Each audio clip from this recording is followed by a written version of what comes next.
എല്ലാവർക്കും നമസ്കാരം. ഇന്ന് ഈ വേദിയിൽ ചർച്ച ചെയ്യാൻ നിർദ്ദേശിക്കപ്പെട്ടിരിക്കുന്ന വിഷയം പോസ്റ്റ് ട്രൂത്ത് പൊളിറ്റിക്സ് എന്നുള്ളതാണ്. സത്യാനന്തര കാലത്തെ രാഷ്ട്രീയം എന്നുള്ളതാണ്. നമ്മൾ ജീവിക്കുന്ന കാലഘട്ടത്തെ ഒരു സത്യാനന്തര കാലം ആയിട്ടാണ് പണ്ഡിതന്മാർ, പഠിതാക്കളൊക്കെ വിശേഷിപ്പിച്ചിട്ടുള്ളത്. നമ്മുടെ ജീവിതകാലം എന്ന് പറയുന്നത് ഇൻഫർമേഷൻ ഏജ് ആയിരുന്നു എന്നാണ് ആദ്യമൊക്കെ ചരിത്രകാരന്മാർ പറഞ്ഞത്. വിവരസാങ്കേതിക വിദ്യയുടെയും വിവരങ്ങളുടെയും ഒരു കാലഘട്ടത്തിലാണ് നാം ഓരോരുത്തരും ജീവിക്കുന്നത്. നമ്മുടെ ചരിത്രത്തിൽ പല കാലഘട്ടങ്ങളുണ്ടായിട്ടുണ്ടല്ലോ. ഇപ്പോൾ സ്റ്റോൺ ഏജ്, അതുപോലെ ഇരുമ്പ് യുഗം, അങ്ങനെ പലതരത്തിലുള്ള കാലഘട്ടങ്ങളിലൂടെ കടന്നു വന്ന മനുഷ്യർ ഇപ്പോൾ ജീവിക്കുന്ന കാലഘട്ടം എന്ന് പറയുന്നത് ഇൻഫർമേഷൻ ഏജ്, വിവരങ്ങളുടെ ഒരു കാലഘട്ടം എന്നുള്ള അർത്ഥത്തിൽ ആണ് ചരിത്രകാരന്മാർ നാം ജീവിച്ചു പോരുന്ന ഈ കാലഘട്ടത്തെ വിശേഷിപ്പിച്ചിട്ടുള്ളത്. ആ ഇൻഫർമേഷൻ ഏജിൻ്റെ ഒരു ഉൽപ്പന്നമായിട്ടാണ് പോസ്റ്റ് ട്രൂത്ത് എന്ന് പറയുന്നൊരു പ്രതിഭാസം ഉണ്ടായിട്ടുള്ളത്. സത്യാനന്തര കാലം എന്ന് പറയുന്നൊരു പ്രതിഭാസം ഉണ്ടായിട്ടുള്ളത്. ആ സത്യാനന്തര കാലം ഏറ്റവും ശക്തമായി സ്വാധീനം ചെലുത്തിക്കൊണ്ടിരിക്കുന്നത് നമ്മുടെ രാഷ്ട്രീയ മേഖലയിലാണ് എന്ന കാര്യത്തിൽ തർക്കമില്ല. കാരണം നമ്മൾ ജീവിക്കുന്നത്, ഭൂരിഭാഗം ലോകരാഷ്ട്രങ്ങളും ജീവിക്കുന്നത് ജനാധിപത്യ സമ്പ്രദായത്തിൽ തന്നെയാണ്. ആ ജനാധിപത്യ സമ്പ്രദായത്തിൽ ധാരാളമായ കോൺവെർസേഷൻസ് നടക്കുന്നുണ്ട്, സംഭാഷണങ്ങൾ നടക്കുന്നു എന്നുള്ളതാണ് ജനാധിപത്യത്തിൻ്റെ ഏറ്റവും പ്രധാനപ്പെട്ട സവിശേഷതയായും നമ്മളൊക്കെ കാണുന്നത്. അപ്പോൾ അത്തരം സംഭാഷണങ്ങളെ സ്വാധീനിക്കും വിധത്തിൽ വിവരസാങ്കേതിക വിദ്യയുടെ ഒരു വളർച്ച പലപ്പോഴും നമ്മളെ നുണകളുടെയും അസത്യങ്ങളുടെയും ഒരു ലോകത്തേക്ക് നയിച്ചുകൊണ്ടിരിക്കുന്നു എന്നുള്ളതും അതുകൊണ്ട് തന്നെ ആശങ്കാകുലമാണ് ഇപ്പോഴത്തെ സാഹചര്യമെന്നും വിലയിരുത്തപ്പെട്ടിട്ടുണ്ട്. അപ്പോൾ ഇത്തരമൊരു സാഹചര്യത്തിൽ ലോകരാഷ്ട്രീയം, ദേശീയ രാഷ്ട്രീയം, നമ്മുടെ സംസ്ഥാന രാഷ്ട്രീയമൊക്കെ അതിൻ്റെ ഒരു ഭാഗമായി തന്നെയാണ്, അതിൻ്റെ ഒരു ഭാഗമായി കൂടി നമ്മൾ വിലയിരുത്തേണ്ടതുണ്ട്. ഞാൻ വിചാരിക്കുന്നത് ഇപ്പോൾ ഇങ്ങനൊരു വിഷയം തിരഞ്ഞെടുത്തത് തന്നെ സത്യാനന്തര കാലത്തെ രാഷ്ട്രീയം എന്ന് പറയുമ്പോൾ അത് നമ്മളെ ഓരോരുത്തരെയും ചൂഴ്ന്നു നിൽക്കുന്ന വളരെ പ്രധാനപ്പെട്ട ഒരു ആശങ്കയായിരിക്കുന്നതുകൊണ്ടാണ് ഈ വിഷയം തിരഞ്ഞെടുക്കപ്പെട്ടത് എന്ന് ഞാൻ വിചാരിക്കുന്നു. അതുതന്നെയാണ് അതിൻ്റെ പ്രസക്തിയും. ഇപ്പോൾ സത്യാനന്തര കാലത്തെ രാഷ്ട്രീയത്തെക്കുറിച്ച് വളരെ ഗൗരവത്തോടെ ആലോചിക്കുന്ന രാഷ്ട്രീയ നേതാക്കളിൽ, രാഷ്ട്രീയ പ്രവർത്തകരിൽ വളരെ പ്രധാനപ്പെട്ട ഒരാളായിട്ടാണ് ഞാൻ എം സ്വരാജിനെ കണ്ടിട്ടുള്ളത്. അദ്ദേഹത്തിൻ്റെ വിമർശനങ്ങൾ വളരെ ഗൗരവത്തോട് തന്നെയാണ്, അദ്ദേഹത്തിൻ്റെ പഠനങ്ങളെയും വിമർശനങ്ങളെയും വളരെ ഗൗരവത്തോടു തന്നെയാണ് കേരളം വീക്ഷിക്കുന്നത്, കേരളം കാണുന്നത്. ആ അർത്ഥത്തിൽ ഈ വിഷയത്തെക്കുറിച്ച് നന്നായി ആഴത്തിൽ സംസാരിക്കാൻ കഴിയുന്ന ഒരാൾ തന്നെയാണ് ശ്രീ എം സ്വരാജ്. സ്വരാജുമായുള്ള ഈ സംഭാഷണത്തിൻ്റെ ഒരു തുടക്കം എന്നുള്ള നിലയ്ക്ക് സ്വരാജ് ഇപ്പോൾ ഈ സത്യാനന്തര കാലം, അതിൻ്റെ സത്യാനന്തര കാലത്തെ രാഷ്ട്രീയം, ആ മേഖലയിൽ വളരെ ഗൗരവത്തോടെ പഠനങ്ങൾ നടത്തുന്ന ഒരാളാണ് താങ്കൾ. അങ്ങനെ തന്നെയാണ് ഞാൻ മനസ്സിലാക്കുകയും ചെയ്യുന്നത്. നിരന്തരമായി, പ്രധാനമായും അത് മാധ്യമ വിമർശനമൊക്കെ ആണെങ്കിൽ കൂടിയും സത്യാനന്തര കാലത്തെ അടയാളപ്പെടുത്താൻ പല മേഖലകളിൽ സംഭവിച്ചുകൊണ്ടിരിക്കുന്ന ഈ നുണപ്രചാരണം അടക്കം, അസത്യപ്രചാരണം അടക്കമുള്ള വിഷയങ്ങളെ ഗൗരവത്തോടെ കാണാൻ ശ്രമിക്കുന്ന ഒരാളായിട്ടാണ് ഞാൻ താങ്കളെ മനസ്സിലാക്കുന്നത്. എന്താണ് സത്യാനന്തര കാലത്തെ രാഷ്ട്രീയം? എന്താണ് നമ്മുടെ സമൂഹം ആ മേഖലയിൽ നേരിടുന്ന വെല്ലുവിളി? അങ്ങനെ ഒരു തുടക്കത്തിൽ നിന്ന് നമുക്ക് ഈ സംഭാഷണം ആരംഭിക്കാമെന്നാണ് ഞാൻ വിചാരിക്കുന്നത്. പ്രിയപ്പെട്ടവരെ, ആദ്യം ഒരു ക്ഷമാപണമാണ്. നമ്മുടെ ഈ സെഷൻ ശരിക്കും 6 മണിക്കാണ് നിശ്ചയിക്കപ്പെട്ടിരുന്നത്. അരമണിക്കൂറിലധികം വൈകിയാണ് നമ്മളിത് ആരംഭിക്കുന്നത്. അതിൻ്റെ ഏക കാരണക്കാരൻ ഞാനാണ്. സത്യത്തിൽ അരമണിക്കൂർ നേരത്തെ എത്തും എന്ന് ഉറപ്പാക്കിയാണ് ഇങ്ങോട്ട് പുറപ്പെട്ടത്. നമ്മുടെ റോറോ കിട്ടാൻ വേണ്ടി 1 മണിക്കൂറിലധികം ക്യൂവിൽ കിടക്കേണ്ടി വന്നതുകൊണ്ടാണ് വൈകിപ്പോയത്. നിങ്ങൾ ക്ഷമിക്കണമെന്ന് അഭ്യർത്ഥിക്കുകയാണ്. ഇവിടെ ഇന്ന് ചർച്ച ചെയ്യുന്ന വിഷയം സത്യത്തിൽ വളരെ വിപുലമായ തലങ്ങളുള്ള ഒരു വിഷയമാണ്. സത്യാനന്തരം എന്നൊരു വാക്കിനെ നമ്മളൊരു പുതിയ വാക്കായിട്ടാണ് കണക്കാക്കുന്നത്. സെർബിയൻ അമേരിക്കൻ നാടകകൃത്തായ സ്റ്റീവ് ടെസിക്കാണ് 1992 തൻ്റെ ഒരു പ്രബന്ധത്തിൽ പോസ്റ്റ് ട്രൂത്ത് എന്ന ഒരു പ്രയോഗം ആദ്യമായി ഉപയോഗിച്ചതെന്നാണ് തോന്നുന്നത്. അങ്ങനെയാണ് വായിച്ചതായി ഓർക്കുന്നത്. അങ്ങനെ തന്നെയാണ്. പിന്നീടൊരു പിന്നീടൊരു വ്യാഴവട്ടത്തിന് ശേഷം റാൽഫ് കെയ്സ് എഴുതിയ പുസ്തകത്തിൻ്റെ പേര് തന്നെ ദ പോസ്റ്റ് ട്രൂത്ത് ഇറ എന്നായിരുന്നു. അതിൽ അദ്ദേഹം മാധ്യമങ്ങളാൽ സ്വാധീനിക്കപ്പെടുകയും ഒരു പരിധിവരെ നിയന്ത്രിക്കപ്പെടുകയും ചെയ്യുന്ന ലോകത്തെ വഞ്ചനയുടെ ആധിക്യത്തെ സംബന്ധിച്ചുള്ള ചില നിരീക്ഷണങ്ങൾ, പഠനങ്ങളൊക്കെയാണ് മുൻപോട്ട് വെക്കുന്നത്. നമ്മളിവിടെ സത്യാനന്തര കാലത്തെ രാഷ്ട്രീയം എന്ന് പറഞ്ഞാൽ എല്ലാം സത്യാനന്തരം എന്ന വിശേഷണത്തോടു കൂടി നമുക്ക് പറയാൻ പറ്റും. കാരണം കുറച്ച് വർഷങ്ങൾക്ക് മുൻപ് അമേരിക്കൻ പ്രസിഡൻ്റായി ഡൊണാൾഡ് ട്രംപ് തിരഞ്ഞെടുക്കപ്പെട്ട ആ ഒരു പശ്ചാത്തലത്തിലാണ് ഈ വാക്കിന് പ്രചുര പ്രചാരം സിദ്ധിക്കുന്നത്. അദ്ദേഹത്തിൻ്റെ തിരഞ്ഞെടുപ്പ് പ്രചരണവും വിജയവും ഒക്കെയായി ബന്ധപ്പെട്ടാണ് ഈ പദത്തിനൊരു പ്രചുര പ്രചാരം ലഭിക്കുന്നത്. പക്ഷെ സത്യത്തിൽ നമ്മളൊരു പരിശോധനയ്ക്ക് മുതിർന്നാൽ എനിക്ക് തോന്നുന്നു, ഏത് കാലമാണ് സത്യത്തിൻ്റെ കാലം? ഇത് സത്യാനന്തര കാലമെന്ന് നമ്മൾ പറയുമ്പോൾ ചരിത്രത്തിലെ ഏത് കാലഘട്ടത്തെയാണ് നാം സത്യത്തിൻ്റെ സൗവർണ കാലം എന്ന് അടയാളപ്പെടുത്താൻ കഴിയുക? അങ്ങനെ ഒരു കാലം ഇല്ല എന്നാണ് എനിക്ക് തോന്നുന്നത്. സത്യവും അസത്യവും എല്ലാ കാലഘട്ടത്തിലും സജീവമായി നിലനിന്ന രണ്ട് ഘടകങ്ങൾ തന്നെയാണ് എന്നെനിക്ക് തോന്നുന്നു. പിന്നെ എന്തുകൊണ്ട് നമ്മുടെ കാലത്തിന് ഇങ്ങനെ ഒരു വിശേഷണം പതിച്ചു കിട്ടി? അതെനിക്ക് തോന്നുന്നു അസത്യത്തെ ഏറ്റവും തികവാർന്ന രീതിയിൽ സത്യമെന്ന് പ്രതീതി സൃഷ്ടിച്ചുകൊണ്ട് അവതരിപ്പിക്കാൻ കഴിയുന്നത് ഒരു പക്ഷേ ഇപ്പോഴായിരിക്കും. അല്ലെങ്കിൽ അസത്യപ്രചരണങ്ങൾക്ക് ഏറ്റവും ശക്തി ലഭിച്ച ഒരു കാലം ഒരു പക്ഷേ നമ്മുടെ കാലമായിരിക്കും എന്നെനിക്ക് തോന്നുന്നു. ഇപ്പോൾ വൻതോതിൽ പ്രതീതികൾ ഉൽപ്പാദിപ്പിക്കുകയാണ്.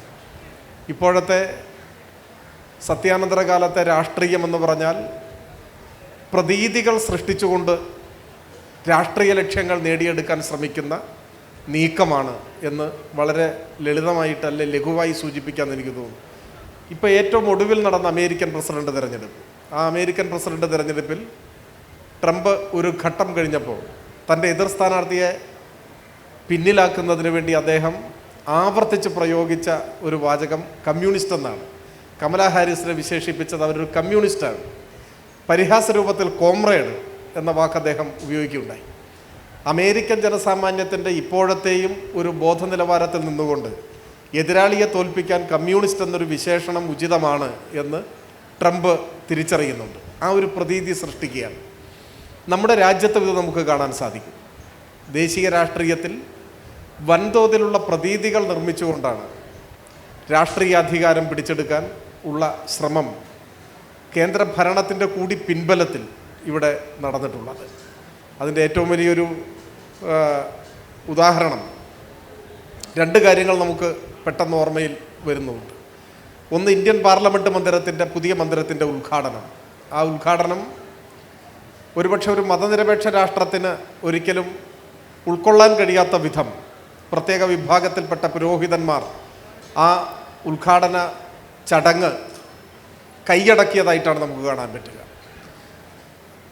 അത് പക്ഷെ തുറന്ന് വിമർശിക്കുന്ന കാര്യത്തിലും നമ്മുടെ മാധ്യമങ്ങളും വലിയ വീഴ്ച വരുത്തി. എന്ന് വെച്ചാൽ വർത്തമാനകാലത്തെ അഥവാ സത്യാനന്തര കാലത്തെ രാഷ്ട്രീയ പ്രവർത്തനം വലിയൊരു പ്രതീതി നിർമ്മാണത്തിൻ്റെ ഭാഗമായിട്ടാണ് മുൻപോട്ട് പോകുന്നത് പറയുമ്പോൾ മാധ്യമങ്ങളെ കൂടി പങ്കാളിയാക്കിക്കൊണ്ട് മാത്രമാണ് അത് നടക്കുക. പിറ്റേ ദിവസം ഇറങ്ങിയ മലയാള മനോരമ ദിനപത്രത്തിൻ്റെ തലക്കെട്ട്, ലീഡ് സമർപ്പണം എന്നായിരുന്നു. സമർപ്പണം ആ വാക്കായിരുന്നു. മാതൃഭൂമിയുടെ തലക്കെട്ട് പുതിയ ഇന്ത്യ എന്നായിരുന്നു. അപ്പോൾ ഈ നിലയിൽ മാധ്യമങ്ങളെ കൂടി പങ്കാളിയാക്കിക്കൊണ്ട് പാർലമെൻറ്റ് മന്ദിരത്തിൻ്റെ ഉദ്ഘാടനം ഒന്ന്. രണ്ട്, രാമക്ഷേത്രത്തിൻ്റെ ഉദ്ഘാടനം, അതിന് പ്രാണപ്രതിഷ്ഠ എന്നൊക്കെയാണ് പറഞ്ഞത്. സത്യത്തിൽ ക്ഷേത്രത്തിൻ്റെ നിർമ്മാണം പൂർത്തിയായിട്ടില്ല. പക്ഷേ തെരഞ്ഞെടുപ്പിൻ്റെ തൊട്ട് മുൻപ് ധൃതി പിടിച്ച് അത് സമർപ്പിക്കുകയാണ് ചേട്ടാ. ഏതെങ്കിലും പൂജാരിയോ തന്ത്രിയോ അല്ല, പ്രധാനമന്ത്രിയാണ്. ഒരു മതനിരപേക്ഷ രാഷ്ട്രത്തിൻ്റെ പ്രധാനമന്ത്രി ഒരു വിഭാഗത്തിൻ്റെ ആരാധനാലയം ഉദ്ഘാടനം ചെയ്യുകയാണ്. ആ അർത്ഥത്തിൽ ഉദ്ഘാടനം ചെയ്യുകയാണ്. അന്ന് നമ്മുടെ രാജ്യത്തെ മാധ്യമങ്ങളാകെ, കേരളത്തിലെ പ്രധാനപ്പെട്ട ചാനലുകളും അത് പൂർണ്ണമായും തത്സമയം ഭക്തിസാന്ദ്രമായ അന്തരീക്ഷത്തിൽ അത് സംപ്രേഷണം ചെയ്യുകയാണ് ഉണ്ടായത്. അപ്പോൾ ഇങ്ങനെ പ്രതീതികൾ സൃഷ്ടിച്ചുകൊണ്ട്, ആ പ്രതീതി എന്ന് പറഞ്ഞാൽ രാമജന്മഭൂമി എന്ന മുദ്രാവാക്യത്തിൻ്റെ ഒരു ഉയർന്ന ഘട്ടമാണത്. രാമക്ഷേത്ര നിർമ്മാണം അതിൻ്റെ പൂർത്തീകരണം എന്ന പ്രഖ്യാപനമാണ്.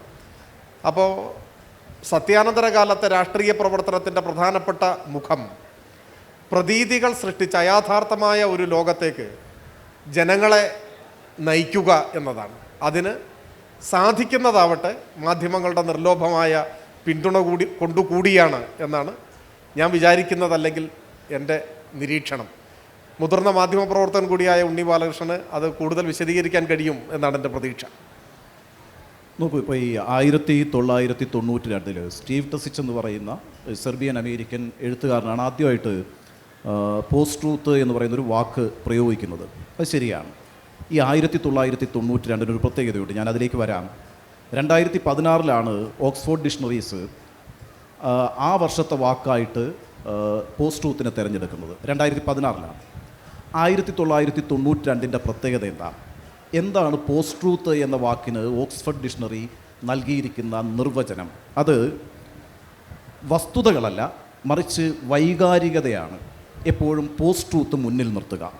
വസ്തുതകൾക്ക് യാതൊരു പ്രസക്തിയും സത്യാനന്തര കാലത്തില്ല, മറിച്ച് വൈകാരികമായി ആളുകളെ ഒന്നിപ്പിക്കുക, വൈകാരികമായി കാര്യങ്ങൾ അവതരിപ്പിക്കുക, അതിനെയാണ് പോസ്റ്റ് ട്രൂത്ത് എന്ന് ഓക്സ്ഫോർഡ് ഡിക്ഷണറീസ് വിശദീകരിച്ചിട്ടുള്ളത്, നിർവചിച്ചിട്ടുള്ളത്. ഇതാദ്യം പ്രയോഗിച്ച 1992 ആ വർഷമാണ് ബാബറി മസ്ജിദ് തകർക്കപ്പെട്ടത്. ബാബറി മസ്ജിദ് തകർക്കപ്പെടുമ്പോൾ എന്താണ് സാഹചര്യം? രാമൻ എന്നൊരു ഇതിഹാസ പുരുഷൻ ഇന്ത്യയിൽ ജീവിച്ചിരുന്നു എന്നും ഭാരതത്തിൽ ജീവിച്ചിരുന്നു എന്നും അങ്ങനെയൊരു ഇതിഹാസ പുരുഷൻ്റെ ജന്മസ്ഥലമാണ് അയോധ്യയെന്നും ആദ്യം പറയുന്നു. ഇതിനൊന്നും ഒരു തെളിവുമില്ല, ചരിത്രപരമായി ഒരു തെളിവുമില്ല. ആ സ്ഥലത്ത് പിന്നീട് പടയോട്ടങ്ങൾ സംഭവിക്കുകയും അവിടെ ഒരു ക്ഷേത്രമുണ്ടായിരുന്നതിനെ പള്ളിയായി പരിവർത്തിപ്പിക്കുകയും ചെയ്യുന്നു എന്ന് പറയുന്നു. ഇതിലെന്ത് വസ്തുതയാണ് യഥാർത്ഥത്തിലുള്ളത്? അങ്ങനെ ഒരു കാര്യം പറഞ്ഞുകൊണ്ട് വൈകാരികമായ ആളുകളെ ഒന്നിപ്പിച്ച് ഒരു പള്ളി തകർക്കപ്പെടുന്നു. യഥാർത്ഥത്തിൽ ഇന്ത്യയുടെ രാഷ്ട്രീയം മാറുന്നത് 1992 ഈ രാമജന്മഭൂമി പ്രസ്ഥാനം ബാബറി മസ്ജിദ് തകർക്കുന്നതോടുകൂടിയാണ്. അപ്പം പോസ്റ്റ് ട്രൂത്ത് എന്ന ആദ്യം സ്റ്റീവ് ടെസിച്ച് പ്രയോഗിക്കുന്ന വർഷം തന്നെ ഇന്ത്യയിൽ അത് പ്രയോഗിക്കപ്പെട്ടിരിക്കുന്നു എന്നുള്ളതാണ്. പിൽക്കാലത്ത് ഈ പറയുന്ന വൈകാരികമായ ആളുകളെ ഒന്നിപ്പിക്കുക, വസ്തുതകൾക്ക് യാതൊരു പ്രസക്തിയുമില്ല. മുമ്പ് സ്വരാജ് പറഞ്ഞ കണക്ക് എന്നാണ് സത്യം പുലർന്നിട്ടുള്ളത്? ലോകത്തൊരു കാലഘട്ടത്തിലും ഒരു സമൂഹത്തിലും ആത്യന്തികമായൊരു സത്യം വിജയിച്ച് നിന്നിട്ടേയില്ല. ഇപ്പോൾ ചരിത്രം പരിശോധിക്കുകയാണെങ്കിൽ സോക്രട്ടീസ് പറഞ്ഞിട്ടുണ്ട്. സോക്രട്ടീസിൻ്റെ കാലത്ത് തന്നെ പറയുന്നൊരു കാര്യം, നിങ്ങളൊരു ഗോത്രത്തെ ഒരുമിച്ച് നിർത്താൻ നുണകൾ പറയാം എന്നാണ്. അതിന് അദ്ദേഹം ഇട്ട ഒരു പേര് നോബിൾ ലൈ എന്നാണ്, കുലീനമായ നുണ എന്നാണ്. കുലീനമായ നുണകൾ പറഞ്ഞുകൊണ്ട് നിങ്ങൾക്കൊരു ഗോത്രത്തെ ഒന്നിച്ച് നിർത്താം, അല്ലെങ്കിൽ ഒരു ദേശത്തെ ഒന്നിച്ച് നിർത്താം. ഇപ്പോൾ മഹാഭാരതം പരിശോധിച്ച് നോക്കൂ. മഹാഭാരതത്തിൽ ഈ പാണ്ഡവരും കൗരവരും തമ്മിൽ യുദ്ധം ചെയ്തുകൊണ്ടിരിക്കുന്ന സമയത്ത് ദ്രോണരാണല്ലോ ഇവരുടെയൊക്കെ ഗുരുസ്ഥാനീയൻ. അപ്പോൾ അദ്ദേഹം കൗരവ പക്ഷത്ത് നിന്നിട്ട് യുദ്ധം ചെയ്യുകയാണ്. ദ്രോണരെ വീഴ്ത്താൻ കഴിയുന്നില്ല പാണ്ഡവർക്ക്. അപ്പോൾ അങ്ങനെ ഒരു സാഹചര്യത്തിൽ കൃഷ്ണൻ ഒരു ആശയം പറഞ്ഞു കൊടുക്കുന്നുണ്ട്. ഒരു കാര്യം ചെയ്യുക, കളിമണ്ണ് കൊണ്ട് ഒരു ആനയെ ഉണ്ടാക്കുക, എന്നിട്ട് ആ ആനയ്ക്ക് അശ്വത്ഥാമാവ് എന്ന് പേരിടുക, എന്നിട്ട് അശ്വത്ഥാമാവ് മരിച്ചു, കൊല്ലപ്പെട്ടു എന്ന് യുദ്ധഭൂമിയിൽ വെച്ച് വിളിച്ചു പറയുക. ആര് വിളിച്ചു പറയണം എന്നുകൂടി കൃഷ്ണൻ പറയുന്നുണ്ട്. അത് ധർമ്മപുത്രർ തന്നെ പറയണം. ധർമ്മപുത്രർ ഒരിക്കലും അസത്യം പറയാത്ത ഒരാളാണ്. അപ്പം അങ്ങനെ യുദ്ധം പുരോഗമിക്കുന്ന ഘട്ടത്തിൽ ഒരു സമയത്ത് ധർമ്മപുത്രർ വന്ന് പറയുകയാണ് അശ്വത്ഥാമ ഹതകുഞ്ചര എന്ന് പറയുന്നു. അതായത് അശ്വത്ഥാമാവ്, അപ്പോഴും ധർമ്മപുത്രർ കള്ളത്തരം പറഞ്ഞിട്ടില്ല കേട്ടോ. ആ ഇതിഹാസത്തിൽ ധർമ്മപുത്രർ കള്ളത്തരം പറയുന്നില്ല. അശ്വത്ഥാമാവ് എന്ന ആന കൊല്ലപ്പെട്ടു എന്നാണ് ധർമ്മപുത്രർ പറയുന്നത്. പക്ഷേ ആ കുഞ്ചര എന്ന വാക്ക് ശബ്ദം താഴ്ത്തി പറഞ്ഞു. ഇത് അപ്പുറത്ത് നിന്ന് കേൾക്കുന്ന ദ്രോണാചാര്യർ അശ്വത്ഥാമാവ് കൊല്ലപ്പെട്ടു എന്ന് വിചാരിക്കുന്നു. അപ്പോൾ അദ്ദേഹത്തിൻ്റെ ആയുധങ്ങളെല്ലാം താഴെ വെച്ച് മുട്ടുകുത്തി മണ്ണിലിരിക്കുന്നു. ആ സമയത്ത് അർജുനൻ അദ്ദേഹത്തെ അമ്പെയ്ത് കൊല്ലുന്നു. അപ്പോൾ ഇങ്ങനെ ചരിത്രം ഉടനീളം എടുത്തു നോക്കിയാൽ, ഇതൊരു ഐതിഹ്യമാണെങ്കിൽ കൂടി ചരിത്രമുടനീളം എടുത്തു നോക്കിയാൽ ഇത്തരത്തിലുള്ള നുണകൾ എല്ലാ കാലഘട്ടങ്ങളിലും നമ്മുടെ സമൂഹത്തിലുണ്ടായിരുന്നു. നുണകൾ ആധിപത്യത്തിലേക്ക് വന്നിട്ടുണ്ട്, നുണപ്രചാരണം ശക്തമായിരുന്നു. പക്ഷേ ഇന്നത്തെ സാഹചര്യം എന്ന് പറയുന്നത് അതാണ് ഈ പോസ്റ്റ് ട്രൂത്ത് എന്ന വാക്കിൻ്റെ പ്രസക്തി. വസ്തുതകൾ ആവശ്യമേ ഇല്ല. നമുക്ക് വസ്തുതകൾ അറിയാൻ നമ്മൾ താല്പര്യപ്പെടുന്നില്ല. അങ്ങനൊരു സമൂഹമായി നമ്മൾ തന്നെ മാറിയിരിക്കുന്നു. ഇപ്പോൾ മുമ്പൊക്കെ ഈ വലിയ അധികാരികൾക്ക് വലിയ രീതിയിലുള്ള ശ്രമങ്ങൾ വേണമായിരുന്നു നുണകൾ പ്രചരിപ്പിച്ച് അവരുടെ അധികാരത്തെ നിലനിർത്താൻ. ഇന്ന് അതൊന്നും വേണ്ട. ഇപ്പോൾ നേരത്തെ സ്വരാജ് പറഞ്ഞു മാധ്യമങ്ങൾ അതിൻ്റെ ഒരു ഭാഗമാണ് എന്ന്. സത്യത്തിൽ മാധ്യമങ്ങൾ അതിൻ്റെ ഒരു ഭാഗം തന്നെയാണ്, കാര്യത്തിലൊന്നും എനിക്ക് സംശയമില്ല. പക്ഷേ ആ മാധ്യമത്തിനൊരു നിർവചനത്തിൻ്റെ പ്രശ്നമുണ്ട്. കാരണം വെച്ചാൽ ഇപ്പോൾ പത്രങ്ങൾ ഉണ്ടായപ്പോഴാണ് യഥാർത്ഥത്തിൽ ലോകത്ത് ജനാധിപത്യമുണ്ടായത്. വലിയ ഡെമോക്രസീസിനെ രൂപപ്പെടുത്തുന്നതിൽ പ്രിൻറ്റ് മീഡിയയ്ക്ക് വലിയ റോളുണ്ട്. അത് വളരെ പ്രോഗ്രസീവായ റോളാണ് അന്ന് പത്രങ്ങൾ നിർവഹിച്ചിട്ടുള്ളത്. വലിയ കമ്മ്യൂണിക്കേഷൻ ഉണ്ടായി. ആ കമ്മ്യൂണിക്കേഷനിലൂടെ കോൺവെർസേഷൻ ഉണ്ടായി, സംഭാഷണങ്ങളുണ്ടായി. സംഭാഷണങ്ങളിലൂടെ ആളുകൾ യോജിക്കുകയും വിയോജിക്കുകയും ചെയ്തു. അങ്ങനെ വലിയ ജനാധിപത്യ സമൂഹങ്ങൾ രൂപപ്പെട്ടു. ആ ജനാധിപത്യ സമൂഹങ്ങളെ രൂപപ്പെടുത്തുന്നതിനകത്ത് പ്രിൻറ്റ് മീഡിയ വഹിച്ച പങ്ക് വളരെ വളരെ പ്രധാനമാണ്. ഇപ്പോൾ ഞാനൊരു ഉദാഹരണം പറയാം. ജെറ്റിസ്ബർഗിൽ ലിങ്കൺ പ്രസംഗിക്കുന്നു. അത് വലിയ പ്രധാനപ്പെട്ട ഒരു പ്രസംഗമായിട്ട് ലോകം ഇന്നും കേൾക്കുന്നൊരു പ്രസംഗമാണ് ജെറ്റിസ്ബർഗ് സ്പീച്ച് എന്ന് പറയുന്നത്. പക്ഷേ ലിങ്കൺ പ്രസംഗിച്ച അടുത്ത ദിവസം ഇറങ്ങിയ 2 പത്രങ്ങൾ ഈ പ്രസിഡന്റിൻ്റെ പ്രസംഗം ഈ പറയുന്ന പാത്രം കഴുകിയ വെള്ളം പോലെ, ഡിഷ് വാട്ടർ എന്നാണ്, ആ ഡിഷ് വാഷ് വാട്ടർ പോലെ സില്ലി ആയിരുന്നു എന്നെഴുതുന്നുണ്ട്. എത്രയോ വർഷങ്ങൾക്ക് മുമ്പ്, നൂറ്റാണ്ടുകൾക്ക് മുമ്പ് 2 പത്രങ്ങൾ അമേരിക്കയിൽ ലിങ്കണിൻ്റെ പ്രസംഗത്തിനെതിരായിട്ട് എഴുതിയിട്ടുണ്ട്. ലോകം മുഴുവൻ ആ പ്രസംഗത്തെ ആദരിക്കുകയും കൈയടിക്കുകയും ചെയ്യുമ്പോൾ ആ രീതിയിൽ പ്രിൻറ്റ് മീഡിയ വലിയ ജനാധിപത്യ സമൂഹങ്ങളെ ഉണ്ടാക്കുന്നതിൽ വലിയ പങ്ക് വഹിച്ചിട്ടുണ്ട്. പിന്നീട് ടെലിവിഷനും അതേ രീതിയിൽ തന്നെ വലിയ പങ്ക് വഹിച്ചിട്ടുണ്ട്. മാധ്യമങ്ങൾ ഒരു കാലത്തും അത്ര മോശമായൊരു റോളല്ല ലോകത്തിൻ്റെ വികാസത്തിന് വേണ്ടി വഹിച്ചിട്ടുള്ളത്. അത് വളരെ പ്രോഗ്രസീവായ റോളാണ്. എന്നാൽ ആ മാധ്യമങ്ങളെല്ലാം ഇന്നിപ്പോൾ പ്രിൻറ്റ് മീഡിയ ആണെങ്കിലും ടെലിവിഷൻ ആണെങ്കിലും നമ്മളെന്താ പറയുക, പരമ്പരാഗത മാധ്യമം എന്നാണ് പറയുക, ലെഗസി മീഡിയ എന്നാ പറയുക. അതിൻ്റെയൊക്കെ പ്രസക്തി പോയി. പ്രിൻറ്റ് മീഡിയയുടെ പ്രസക്തി പോയി, ടെലിവിഷൻ്റെ പ്രസക്തി പോയി. ഇന്നൊരു നൂതനമായ മാധ്യമ രംഗമുണ്ടായിട്ടുണ്ടല്ലോ, അതിനെയാണ് നമ്മൾ സമൂഹ മാധ്യമം എന്ന് പറയുന്നത്. യഥാർത്ഥത്തിൽ പോസ്റ്റ് ട്രൂത്തിൻ്റെ കാലഘട്ടത്തിൽ ഏറ്റവും പ്രധാനപ്പെട്ട റോൾ വഹിച്ചുകൊണ്ടിരിക്കുന്നത് സമൂഹ മാധ്യമങ്ങളാണ്, ലെഗസി മീഡിയ അല്ല. ലെഗസി മീഡിയ പിന്തിരിപ്പനായ കാര്യങ്ങളിൽ നിർവഹിച്ചുകൊണ്ടിരിക്കുന്നു എന്ന കാര്യത്തിലൊന്നും എനിക്ക് സംശയമില്ല കേട്ടോ. അക്കാര്യത്തിൽ വിമർശനം സ്വയം ഉള്ള ഒരാളുമാണ് ഞാൻ. എന്നാൽ അതിൻ്റെ റോൾ എന്താണ്? ഇപ്പം 2016 ട്രംപിൻ്റെ തെരഞ്ഞെടുപ്പിനെ കുറിച്ച് സ്വരാജ് പറഞ്ഞു. 2016 ട്രംപിൻ്റെ തെരഞ്ഞെടുപ്പിനെ കുറിച്ച് ലോകം പറഞ്ഞത് എന്താണെന്നറിയോ? ആദ്യത്തെ പോസ്റ്റ് ട്രൂത്ത് പ്രസിഡൻ്റാണ് ട്രംപ് എന്നാണ് പറഞ്ഞത്. എന്താ കാര്യം? അന്ന് ഹിലരി ക്ലിൻ്റനെയാണ് അമേരിക്കയിലെ മുഴുവൻ മാധ്യമങ്ങളും പിന്തുണച്ചിരുന്നത്. ഹിലരി ക്ലിൻ്റന് പിന്നിലായിരുന്നു വാഷിങ്ടൺ പോസ്റ്റ്. ഹിലരി ക്ലിൻ്റന് ഒപ്പമാണ് ന്യൂയോർക്ക് ടൈംസ് ഉണ്ടായിരുന്നത്. പക്ഷേ ജയിച്ചു വന്നത് ഡൊണാൾഡ് ട്രംപാണ്. അന്ന് വളരെ പ്രധാനപ്പെട്ട ഒരു മാധ്യമപ്രവർത്തകൻ പറയുന്നുണ്ട്, ഇനിയിപ്പോൾ നമ്മൾ ഈ പണിയെടുത്തിട്ട് കാര്യമില്ല. ഒരു മാധ്യമത്തിനും, അതായത് ഈ പറയുന്ന വാഷിങ്ടൺ പോസ്റ്റിനായാലും ന്യൂയോർക്ക് ടൈംസിനായാലും ഫോക്സ് മീഡിയയ്ക്കായാലും CNN ആയാലും BBC-ക്കായാലും മനുഷ്യരെ സ്വാധീനിക്കാൻ കഴിയുന്നതിനപ്പുറത്തേക്ക് സമൂഹ മാധ്യമങ്ങൾ വളർന്നു കഴിഞ്ഞിരിക്കുന്നു. ആ രീതിയിലുള്ള സമൂഹ മാധ്യമത്തിൻ്റെ വ്യാപനമാണ് യഥാർത്ഥത്തിൽ പോസ്റ്റ് ട്രൂത്തുമായി ബന്ധപ്പെട്ട് മാധ്യമങ്ങളെക്കുറിച്ച് ചർച്ച ചെയ്യുമ്പോൾ ചെയ്യേണ്ടത് എന്നാണ് ഞാൻ വിചാരിക്കുന്നത്. ആ സോഷ്യൽ മീഡിയയുടെ റോളെന്ന് പറയുന്നത് വളരെ വളരെ വലുതാണ്. നിങ്ങൾക്ക് ഇപ്പോൾ മുമ്പ് നമ്മുടെ നാട്ടിൽ പറയത്തില്ലേ, 10 പേര് പറഞ്ഞാൽ ആടിനെ പട്ടിയാക്കാമെന്ന്. 10 പേര് പറഞ്ഞാൽ ഒരു ആടിനെ പട്ടിയാക്കാമെന്ന് വളരെ മുമ്പേ നമ്മൾ കണ്ടെത്തിയിട്ടുണ്ട്. അത് മനോഹരമായി ഇപ്പോൾ ചെയ്തുകൊണ്ടിരിക്കുന്നത് സമൂഹ മാധ്യമങ്ങളാണ്. ഞാൻ സമൂഹ മാധ്യമത്തെ അങ്ങനെ മോശമായിട്ടൊന്നും കാണുന്നില്ല. സമൂഹ മാധ്യമങ്ങൾ വലിയ രീതിയിൽ വലിയ വിപ്ലവകരമായ മാറ്റങ്ങൾ ലോകത്തുണ്ടാക്കിയിട്ടുണ്ട് എന്ന കാര്യത്തിൽ തർക്കമില്ല. ഇപ്പോൾ നമ്മൾ പറയുന്ന അറബ് വസന്തം പോലെയുള്ള കാര്യങ്ങളിനകത്ത് സമൂഹ മാധ്യമങ്ങളാണ്. ഇപ്പം ഹോസ്നി മുബാറക്കിനെ പോലെ ഒരു ഓട്ടോക്രാറ്റിന് രാജ്യം വിട്ട് പലായനം ചെയ്യേണ്ടി വന്ന സാഹചര്യം എന്ന് പറയുന്നത് സമൂഹ മാധ്യമങ്ങളുടെ കൂട്ടായ്മയാണ്. ആ അർത്ഥത്തിൽ ബഹ്റൈനിൽ, കുവൈറ്റിൽ, അങ്ങനെ പല രാജ്യങ്ങളിൽ പല സ്ഥലങ്ങളിലായിട്ട് സമൂഹ മാധ്യമ കൂട്ടായ്മകൾ ഉണ്ടാവുകയും അവരാരും ഗൊറില്ല പോരാളികളല്ല, നമ്മൾ അവർക്കൊരു പേരിട്ടിട്ടുണ്ട്, സൈബർ പോരാളികൾ എന്നാണ്. അപ്പം അങ്ങനെ ഒരു സൈബർ സ്പേസ് ഉണ്ടാകുന്നു. അവിടെ മാധ്യമങ്ങൾ ഉണ്ടാകുന്നു, അവിടെ പോരാളികൾ ഉണ്ടാകുന്നു, അവിടെ കൂട്ടായ്മകൾ ഉണ്ടാകുന്നു. അത്തരം കൂട്ടായ്മകൾ സാമൂഹിക വ്യവസ്ഥിതികളെ അട്ടിമറിക്കുന്നു. ആ രീതിയിലൊക്കെയാണ് സമൂഹ മാധ്യമങ്ങൾ ആദ്യഘട്ടത്തിൽ ഉപയോഗിക്കപ്പെട്ടിരുന്നത് എങ്കിൽ ഇന്നിപ്പോൾ വളരെ വൈകാരികമായി നമ്മളെ ചൂഷണം ചെയ്യാൻ അധികാരികൾക്ക് കഴിയും വിധത്തിൽ ഉപയോഗിക്കാൻ കഴിയുന്ന ഒരു പ്ലാറ്റ്ഫോമായിട്ട് സോഷ്യൽ മീഡിയ മാറിയിട്ടുണ്ട്. ഒരു കാര്യം കൂടി ഞാൻ പറയാം. 2022 മാർച്ചിൽ നരേന്ദ്രമോദി പറയുകയാണ്, ഈ കോവിഡിൻ്റെ കാലമാണല്ലോ, ലോക്ക്ഡൗണിൽ ആളുകൾ നിൽക്കുകയാണ്.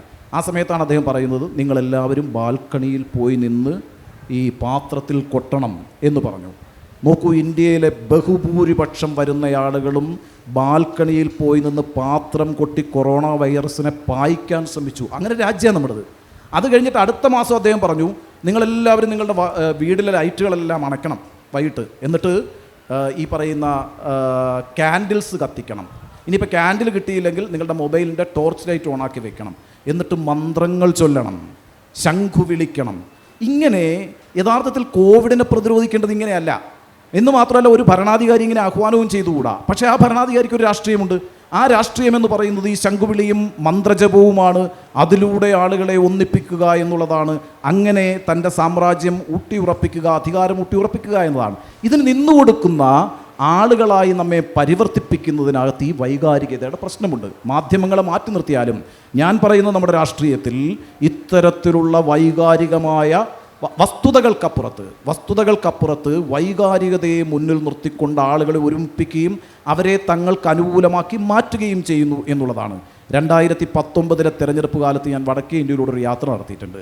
ആ യാത്രയുടെ സമയത്ത് ഉത്തർപ്രദേശിലൊരു സാധാരണ കർഷകനുമായിട്ട് സംസാരിച്ചിട്ടുണ്ട്. ആ സമയത്താണ് കേട്ടോ പുൽവാമ ബാലാക്കോട്ട് ആക്രമണം നടക്കുന്നത്. അന്ന് ഈ പറയുന്ന കർഷകൻ ദാരിദ്ര്യത്തിൽ കൂപ്പുകുത്തി നിൽക്കുന്ന സമയമാണ്.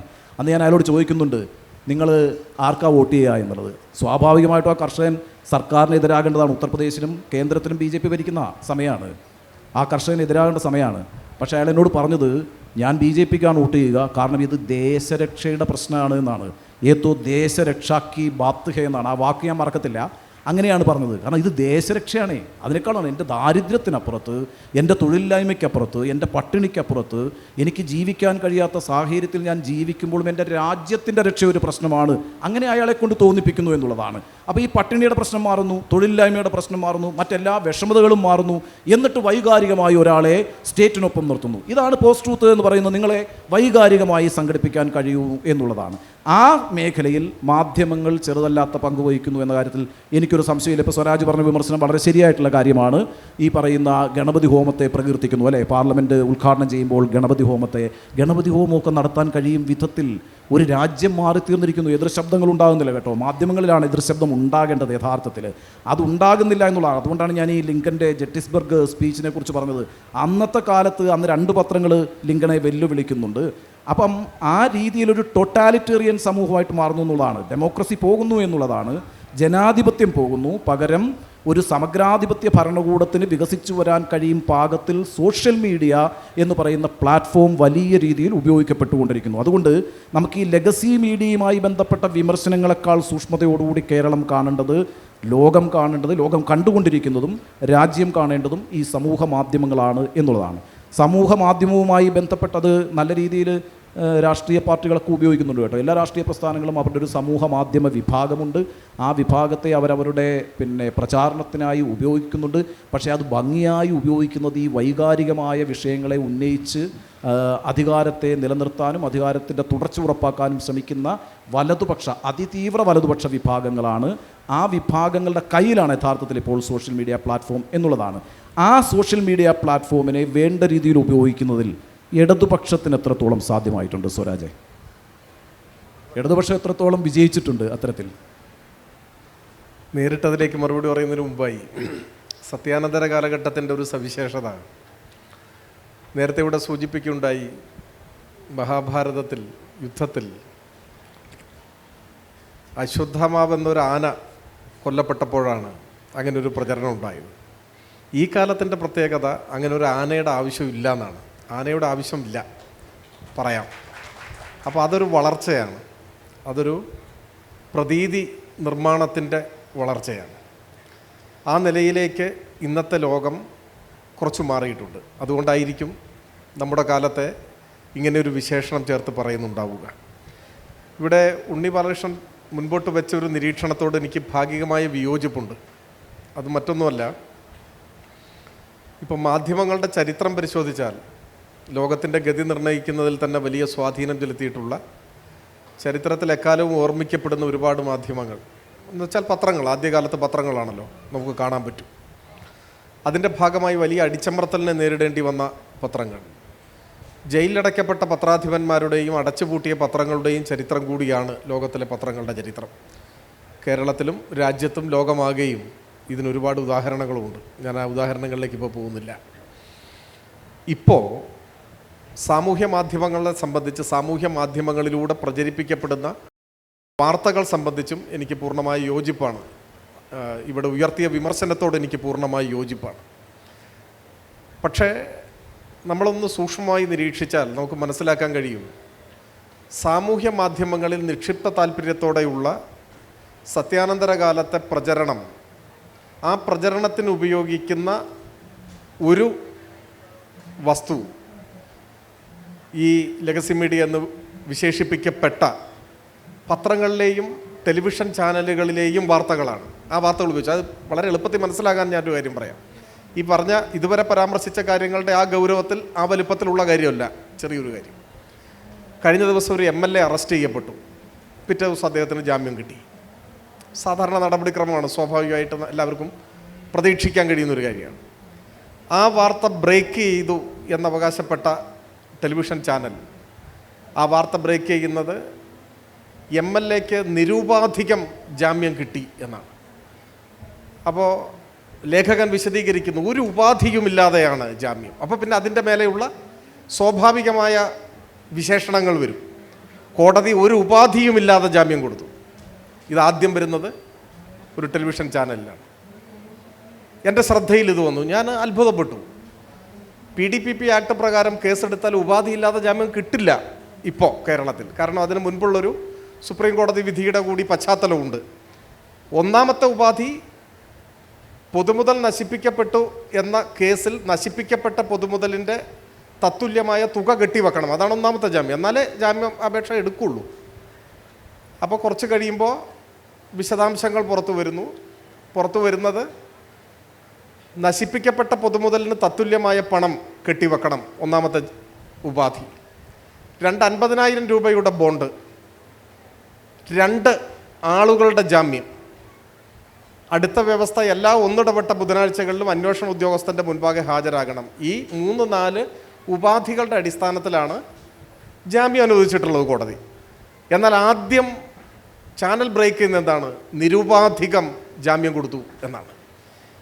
അടുത്ത നിമിഷത്തിൽ ഈ സ്ക്രീൻഷോട്ട് സോഷ്യൽ മീഡിയയിൽ 1000 ചിറകുകളോടെ പറക്കുകയാണ്. ആ താല്പര്യമുള്ള ആളുകൾ, ഇതാ ഇദ്ദേഹം പൂർണ്ണമായും നിരപരാധിയാണെന്ന് കോടതിക്ക് ബോധ്യപ്പെട്ടതുകൊണ്ട് ഉപാധിയേ വെച്ചിട്ടില്ല.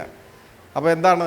സത്യാനന്തര കാലത്തെ പ്രതീതി നിർമ്മാണത്തിൻ്റെ പ്രധാനപ്പെട്ട ഒരു വേദിയായി നവമാധ്യമം മാറി, സോഷ്യൽ മീഡിയ മാറി എന്നത് സത്യം. അതിനവർ ഉപയോഗപ്പെടുത്തിയത് മെയിൻ സ്ട്രീം മീഡിയ എന്ന് നമ്മൾ വിളിക്കാവുന്ന മീഡിയയിൽ വന്ന ഒരു വാർത്തയാണ്. ഇതാണ് ഈ കാലഘട്ടത്തിലെ ഒരു പ്രചരണത്തിൻ്റെ, പ്രതീതി നിർമ്മാണത്തിൻ്റെ ഒരു ശൈലി. നമുക്കൊന്നിൽ നിന്ന് വിട്ടുനിൽക്കാൻ പറ്റില്ല എന്ന് എനിക്ക് തോന്നുന്നു. മാത്രമല്ല, ഈ രാഷ്ട്രീയ പ്രവർത്തനത്തെ സംബന്ധിച്ച് ഈ കാലഘട്ടത്തിലെ രാഷ്ട്രീയ പാർട്ടികളുടെ ഓരോ പാർട്ടിയുടെ അങ്ങനെ നമ്മൾ വിശദമായി പരിശോധനയിലേക്കൊന്നും ഞാൻ പോകുന്നില്ല.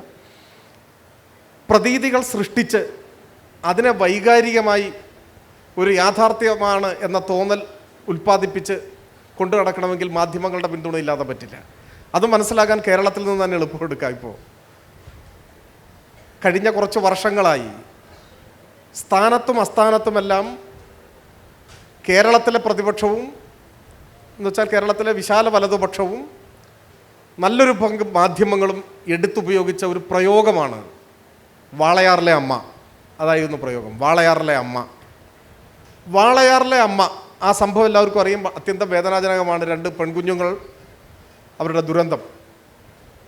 ആ സംഭവം ഉണ്ടായി ഏതാനും ദിവസങ്ങൾക്കകം തന്നെ അതിനെ സംബന്ധിച്ച് അന്വേഷിച്ചവർക്കെല്ലാം എന്താണ് വസ്തുത എന്ന് വ്യക്തമായിരുന്നു. ഞാൻ ഉറച്ചു വിശ്വസിക്കുന്നു ഉണ്ണി ബാലകൃഷ്ണനും അത് തിരിച്ചറിഞ്ഞിട്ടുണ്ടാവും എന്നാണ് ഞാൻ വിശ്വസിക്കുന്നത്. നമുക്കൊക്കെ അറിയാമായിരുന്നു. ഒരു ഞെട്ടലോടെയും ഹൃദയവേദനയോടെയുമാണ് യാഥാർത്ഥ്യങ്ങൾ മനസ്സിലായത്. പക്ഷേ ആ യാഥാർത്ഥ്യങ്ങൾ അങ്ങനെ വിളിച്ചു പറയേണ്ടതാണോ എന്ന കാര്യത്തിൽ പല അഭിപ്രായങ്ങളുണ്ടായിരുന്നു. 2 കുഞ്ഞുങ്ങളുടെ ദുരന്തമാണ്. അത് നിയമാനുസൃതമായി കാര്യങ്ങൾ നടക്കട്ടെ, അതിനൊരു പ്രചരണത്തിൻ്റെ തലം ആവശ്യമില്ല, അത് മനുഷ്യത്വരഹിതമാണ് എന്ന ചിന്ത ശക്തമായിരുന്നു. പക്ഷെ നമ്മൾ പിന്നെ കണ്ടതെന്താണ്? നിയമാനുസൃത നടപടികൾ ഏറിയോ കുറഞ്ഞോ അതിൻ്റെ വഴിയിൽ പോകുന്നു. പക്ഷേ വാളയാറിലെ അമ്മ ഒരു പ്രതീകമായി മാറി. എന്ത് പ്രതീകം? ഇടതുപക്ഷത്തിനെതിരായ പ്രചാരവേലയുടെ മുഖമായി അവർ മാറി. മുഖ്യമന്ത്രിയുടെ മണ്ഡലത്തിൽ അവരൊരു സ്ഥാനാർത്ഥിയായി. ചിഹ്നം കുഞ്ഞുടുപ്പാണ് എന്ന് വലിയ തോതിൽ പ്രചരിപ്പിക്കപ്പെട്ടു. ജമാഅത്തെ ഇസ്ലാമി ആദ്യം പിന്തുണ പ്രഖ്യാപിച്ചു. അവരാണ് അതിൻ്റെ പിന്നിലുണ്ടായിരുന്നത് എല്ലാ കാര്യങ്ങൾക്കും. പിന്നീട് പരിസ്ഥിതിവാദിയായി കൂടി അവകാശപ്പെടുന്ന മനുഷ്യാവകാശ പ്രവർത്തകൻ അതിൻ്റെ ഒരു മുഖ്യ പ്രചാരകനായിട്ട് മാറി.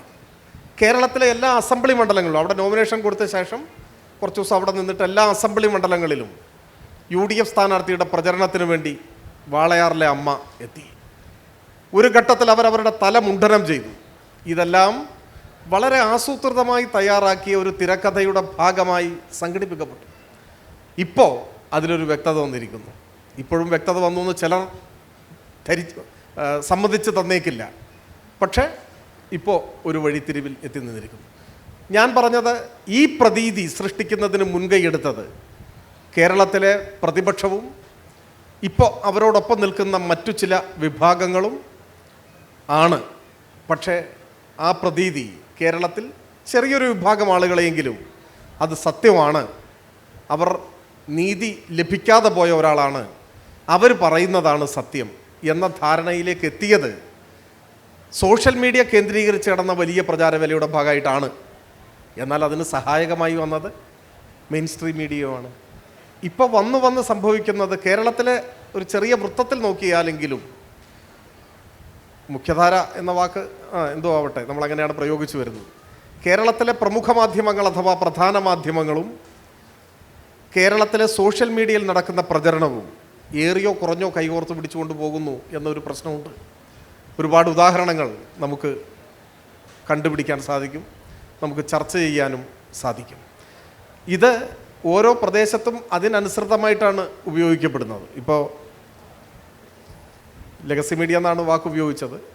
പലതും വൻതോതിൽ കുത്തകവൽക്കരിക്കപ്പെടുന്നുണ്ട്. അത് ലോകത്തിലാകെ. അമേരിക്കൻ ഐക്യനാടുകളിലെ 90% മാധ്യമങ്ങളും 6 കോർപ്പറേറ്റ് ഹൗസുകളാൽ നിയന്ത്രിക്കപ്പെടുന്നു എന്ന് അടുത്ത കാലത്ത് എവിടെ വായിച്ചതായിട്ട് ഞാൻ ഓർക്കുന്നുണ്ട്. ബ്രിട്ടനിൽ 90% മാധ്യമങ്ങളും 3 കോർപ്പറേറ്റ് ഹൗസുകളുടെ നിയന്ത്രണത്തിലാണ് എന്നാണ് പറയുന്നത്. ലോകത്താകെ ഈ പ്രവണത ശക്തിപ്പെട്ടു വരുന്നുണ്ട്. ഇൻ്റർനെറ്റ് ചലനങ്ങളെല്ലാം നിയന്ത്രിക്കുന്ന സബ്മറൈൻ ഒപ്റ്റിക്കൽ ഫൈബർ കേബിൾ ശൃംഖലയുടെ 30% നമ്മുടെ ടാറ്റയുടെ കൈവശമാണ് എന്നാണ് പറയുന്നത്. ഇന്ത്യൻ ചലച്ചിത്ര രംഗമാകെ കൈപ്പിടിയിൽ ഒതുക്കാനാണ് റിലയൻസ് അവരുടെ പദ്ധതികൾ തയ്യാറാക്കിയിട്ടുള്ളത്. അപ്പോൾ കുത്തകവൽക്കരണം ഒരു പ്രധാനപ്പെട്ട പ്രശ്നമാണ് പ്രധാന മാധ്യമങ്ങളിൽ. ആ കുത്തകവൽക്കരണം സ്വാഭാവികമായും രാഷ്ട്രീയ താല്പര്യങ്ങളുമായി ചേരുമ്പോൾ സത്യാനന്തര കാലത്തെ പ്രതീതി നിർമ്മാണം കുറേ കൂടി എളുപ്പത്തിൽ വേഗത്തിൽ നടക്കും എന്നാണ്. അതിന് നവമാധ്യമങ്ങളെയും ഉപയോഗിക്കും. അതിന് കുറ്റമറ്റ സംവിധാനങ്ങൾ അവർക്ക് സാധിക്കും. ചോദ്യം ഞാൻ മറന്നിട്ടില്ല, ഇടതുപക്ഷം ഈ നവമാധ്യമ സങ്കേതത്തെ എത്രമാത്രം വിജയകരമായി ഉപയോഗിച്ചു എന്നതാണ്. അത് വിജയകരമായി ഉപയോഗിച്ചു എന്ന് പറയാനാവില്ല. അതൊരു സ്വയം വിമർശനപരമായി പരിഗണിക്കേണ്ട ഒരു കാര്യമാണ്. 2 പ്രധാന കാര്യങ്ങളാണ് ചൂണ്ടിക്കാണിക്കാനുള്ളത്. ഒന്ന്, കോൺഗ്രസ് ആണെങ്കിലും BJP ആണെങ്കിലും അത് രണ്ടും തമ്മിലും താരതമ്യമില്ല. വൻതോതിലുള്ള നിക്ഷേപമാണ് ആ രംഗത്ത് വരുത്തിയിട്ടുള്ളത്. BJP രാജ്യവ്യാപകമായി സാമൂഹ്യ മാധ്യമങ്ങളിൽ ഇടപെടുന്ന ശൃംഖല ആയിരക്കണക്കിന് ആളുകളുടേതാണ്. അവരെല്ലാം ശമ്പളം പറ്റുന്നവരാണ്, ഒരു ജോലി ചെയ്യുകയാണ്, ഉയർന്ന ശമ്പളം പറ്റി ജോലി ചെയ്യുന്നവരാണ്. അപ്പോൾ വൻതോതിൽ മനുഷ്യവിഭവശേഷിയും പണവും ഈ രംഗത്തേക്ക് പമ്പ് ചെയ്തുകൊണ്ടാണ് പ്രവർത്തനം നടത്തുന്നത്. അതിനോട് ആ അർത്ഥത്തിൽ കേരളത്തിലെ കോൺഗ്രസ് അല്ലെങ്കിൽ ഇന്ത്യയിലെ കോൺഗ്രസ്സിന് നേരിട്ട് ഏറ്റുമുട്ടാൻ പോലും കഴിയില്ല. എങ്കിലും അവരാൽ കഴിയുന്ന നിലയിൽ അവരും അതിൽ ശ്രമിക്കുന്നുണ്ട്. ഇടതുപക്ഷം ആ നിലയിൽ അതിനെ പരിഗണിച്ചിട്ടില്ല.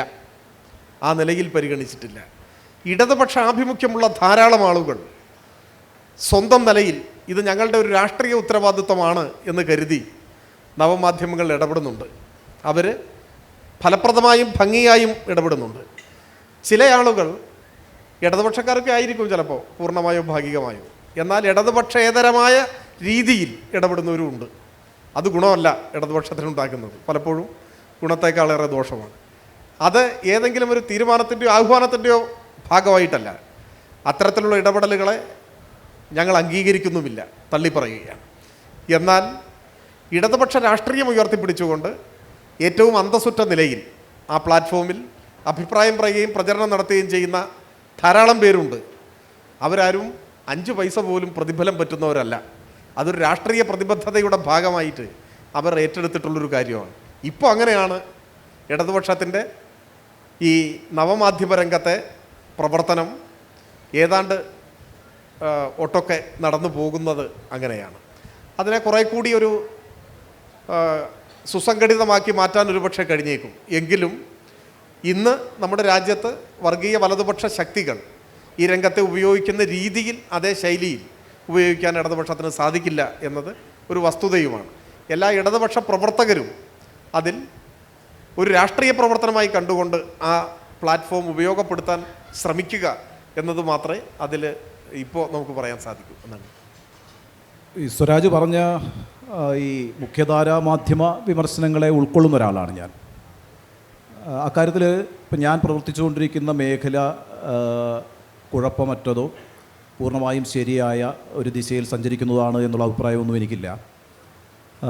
മുഖ്യധാരാ മാധ്യമങ്ങൾക്ക് അതിൻ്റേതായ വീഴ്ചകൾ അനുദിനം സംഭവിച്ചുകൊണ്ടിരിക്കുന്ന ഒരു സമൂഹത്തിലാണ് നമ്മൾ ജീവിച്ചുകൊണ്ടിരിക്കുന്നത് എന്നും എനിക്ക് അഭിപ്രായമുണ്ട്. ആ നിലപാടാണ് എൻ്റെത്.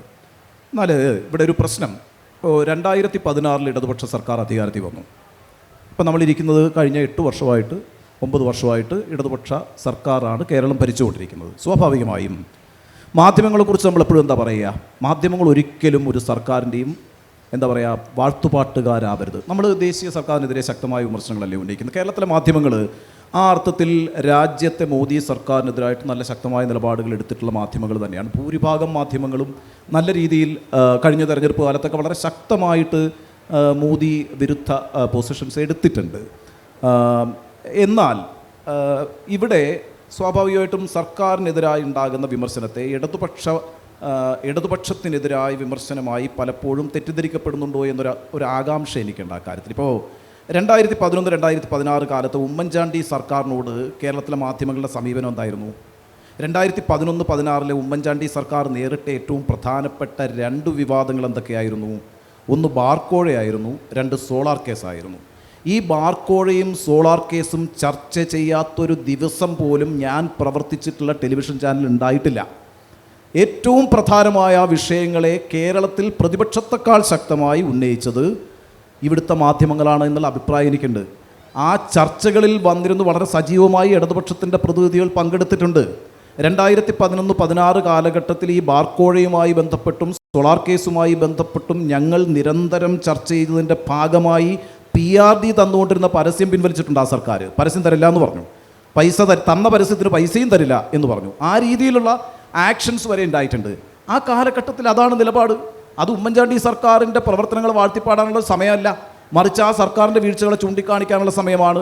ഇങ്ങനെ ഇന്ത്യയിൽ തന്നെ ചെയ്തിട്ടുണ്ടെന്നേ. ഇപ്പോൾ 1984 ഇന്ദിരാഗാന്ധിയുടെ മരണത്തിന് ശേഷം 4-3 ഭൂരിപക്ഷത്തോടെ അധികാരത്തിൽ വന്ന രാജീവ് ഗാന്ധി ഗവൺമെൻറ്റിനെ ഒരു പത്രമാണ് താഴ്ത്തിറക്കിയത്, പ്രതിപക്ഷമല്ല. അത് ബോഫേഴ്സ് കുംഭകോണമാണ്. അത് ഹിന്ദു എന്ന ദിനപത്രം പുറത്തു കൊണ്ടുവന്ന വാർത്തയാണ്. 1998 മുതൽ 2004 വരെ രാജ്യം ഭരിച്ച വാജ്പേയി ഗവൺമെൻറ്റിനെതിരായി ഏറ്റവും വലിയ വാർത്ത കൊണ്ടുവന്നത്, ഏറ്റവും വലിയ ആരോപണം കൊണ്ടുവന്നത് ഒരു മാധ്യമമാണ്. അതിൻ്റെ പേര് തെഹൽക്കെ എന്നാണ്. ആ തെഹൽക്കയുടെ വെളിപ്പെടുത്തലാണ് രാജ്യത്ത് മറ്റൊരു രാഷ്ട്രീയ മാറ്റം ഉണ്ടാക്കുന്നതിന് ഏറ്റവും പ്രധാനപ്പെട്ട പങ്ക് വഹിച്ചത്. ആ അർത്ഥത്തിലൊക്കെ മാധ്യമങ്ങൾ വളരെ ശക്തമായി, മുഖ്യധാരാ മാധ്യമങ്ങൾ വളരെ ശക്തമായി തന്നെ സർക്കാരുകൾക്കെതിരായിട്ട് നിലപാടെടുത്തിട്ടുണ്ട്. ഇവിടെ വേറൊരു കാര്യം കൂടി ഞാൻ പറയാം. ഇനി കേരളത്തിലെ ഇടതുപക്ഷം ഏതെങ്കിലും സമയത്ത് മാധ്യമങ്ങളുടെ പിന്തുണയോടുകൂടി മുന്നോട്ട് വന്നിട്ടുള്ള പ്രസ്ഥാനങ്ങളാണോ? ഒരിക്കലുമല്ല. മാധ്യമങ്ങളുടെ പിന്തുണയൊന്നും കേരളത്തിലെ കമ്മ്യൂണിസ്റ്റ് പാർട്ടികൾക്ക് അങ്ങനെ കിട്ടിയിട്ടില്ല. കമ്മ്യൂണിസ്റ്റ് പാർട്ടികൾ വളർന്നിട്ടുള്ളത് അവർ സ്വയം മാധ്യമമായി മാറിക്കൊണ്ടാണ്. ഇപ്പോൾ തൊഴിലാളികൾക്ക് കൃഷിഭൂമി കർഷകന് എന്ന ഒറ്റ മുദ്രാവാക്യമാണെന്നേ കേരളത്തിൽ കമ്മ്യൂണിസ്റ്റ് പാർട്ടി അധികാരത്തിലെത്തിയത്. കൃഷിഭൂമി കർഷകൻ എന്ന ഒറ്റ മുദ്രാവാക്യം, 2 വാക്കുകളേ ഉള്ളൂ. അങ്ങനെ ഒരു കമ്മ്യൂണിക്കേഷൻ നടത്തിയിട്ടുണ്ട് കമ്മ്യൂണിസ്റ്റ് പാർട്ടി. നിങ്ങൾ എന്നെ കമ്മ്യൂണിസ്റ്റാക്കി എന്ന് പറയുന്ന KPACയുടെ നാടകമാണ് തിരുവിതാംകൂറിൽ വലിയ കമ്മ്യൂണിസ്റ്റ് മുന്നേറ്റം ഉണ്ടാക്കിയത്.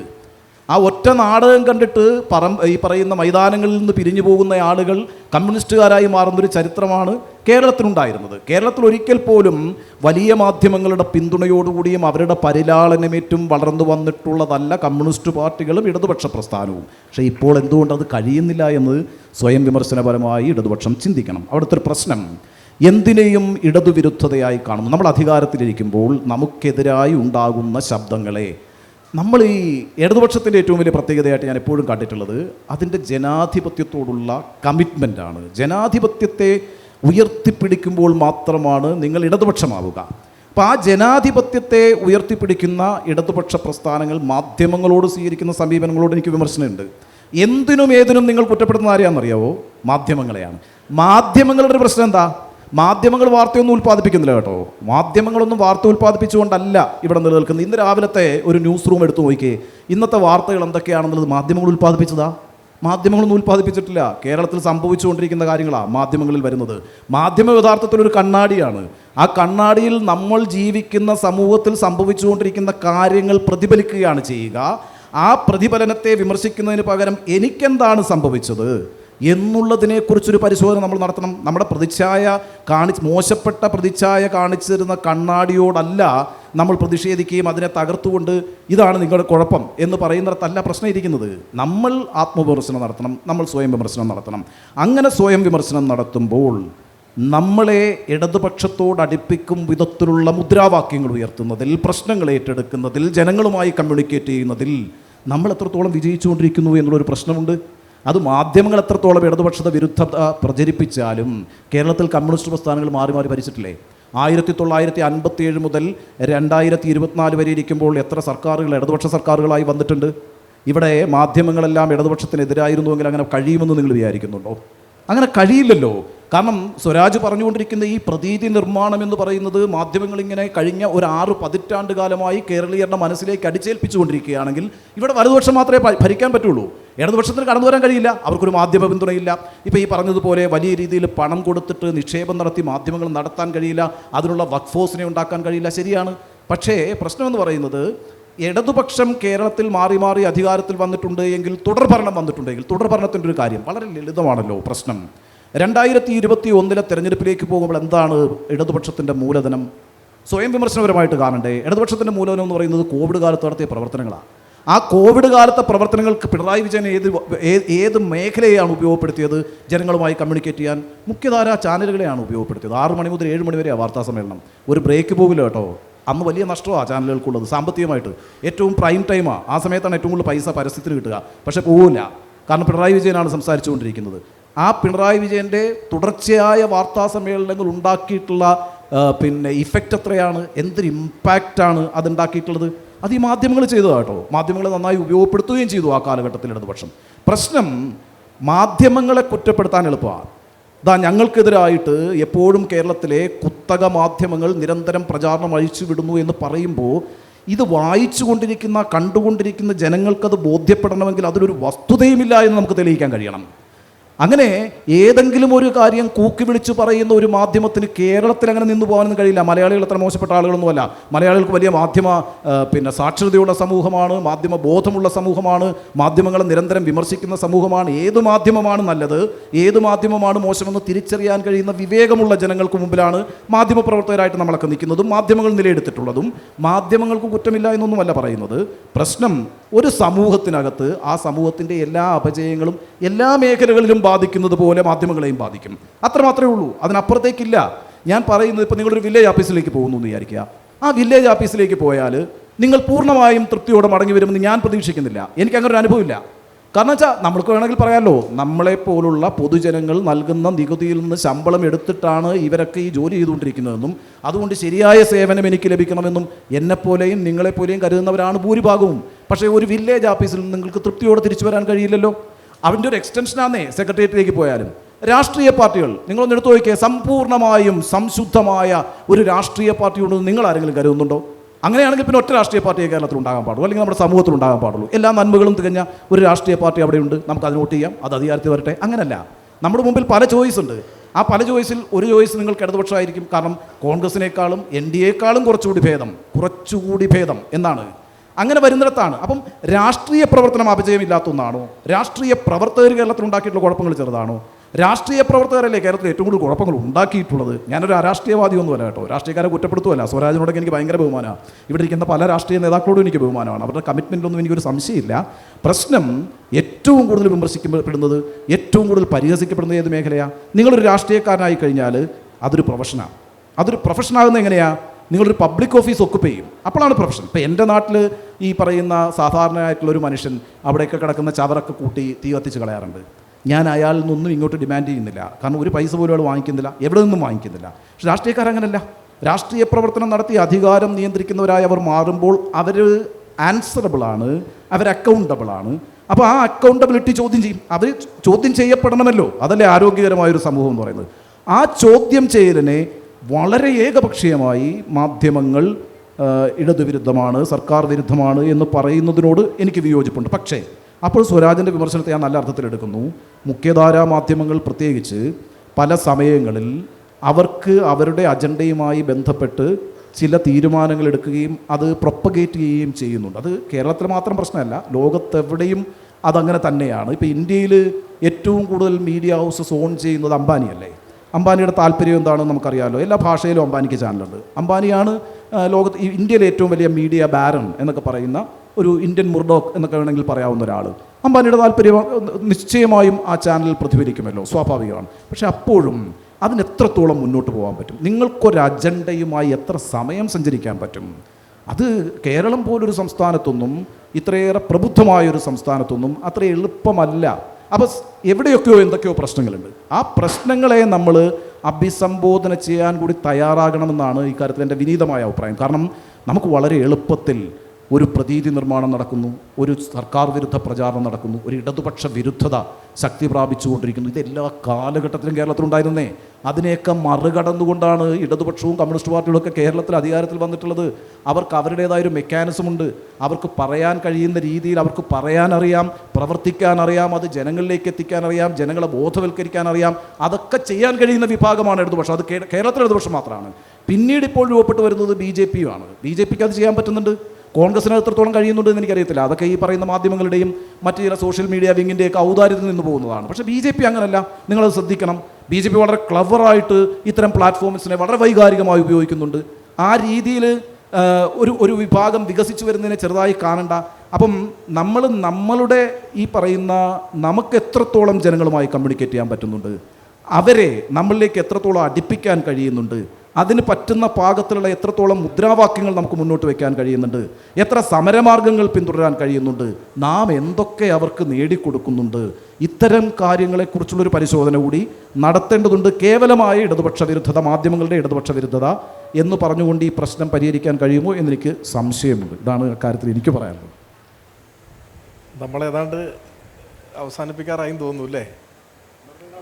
ആരും ഒന്നും പറഞ്ഞിട്ടില്ല. നമുക്ക് നോക്കാം. ഏതായാലും 1-2 കാര്യം കൂടി സൂചിപ്പിച്ചിട്ട്, ബഹുമാന്യനായ ശ്രീ ഉണ്ണി ബാലകൃഷ്ണൻ സംസാരിക്കുമ്പോൾ ഞാൻ വളരെ കൗതുകത്തോടെ കേട്ടിരിക്കുകയായിരുന്നു.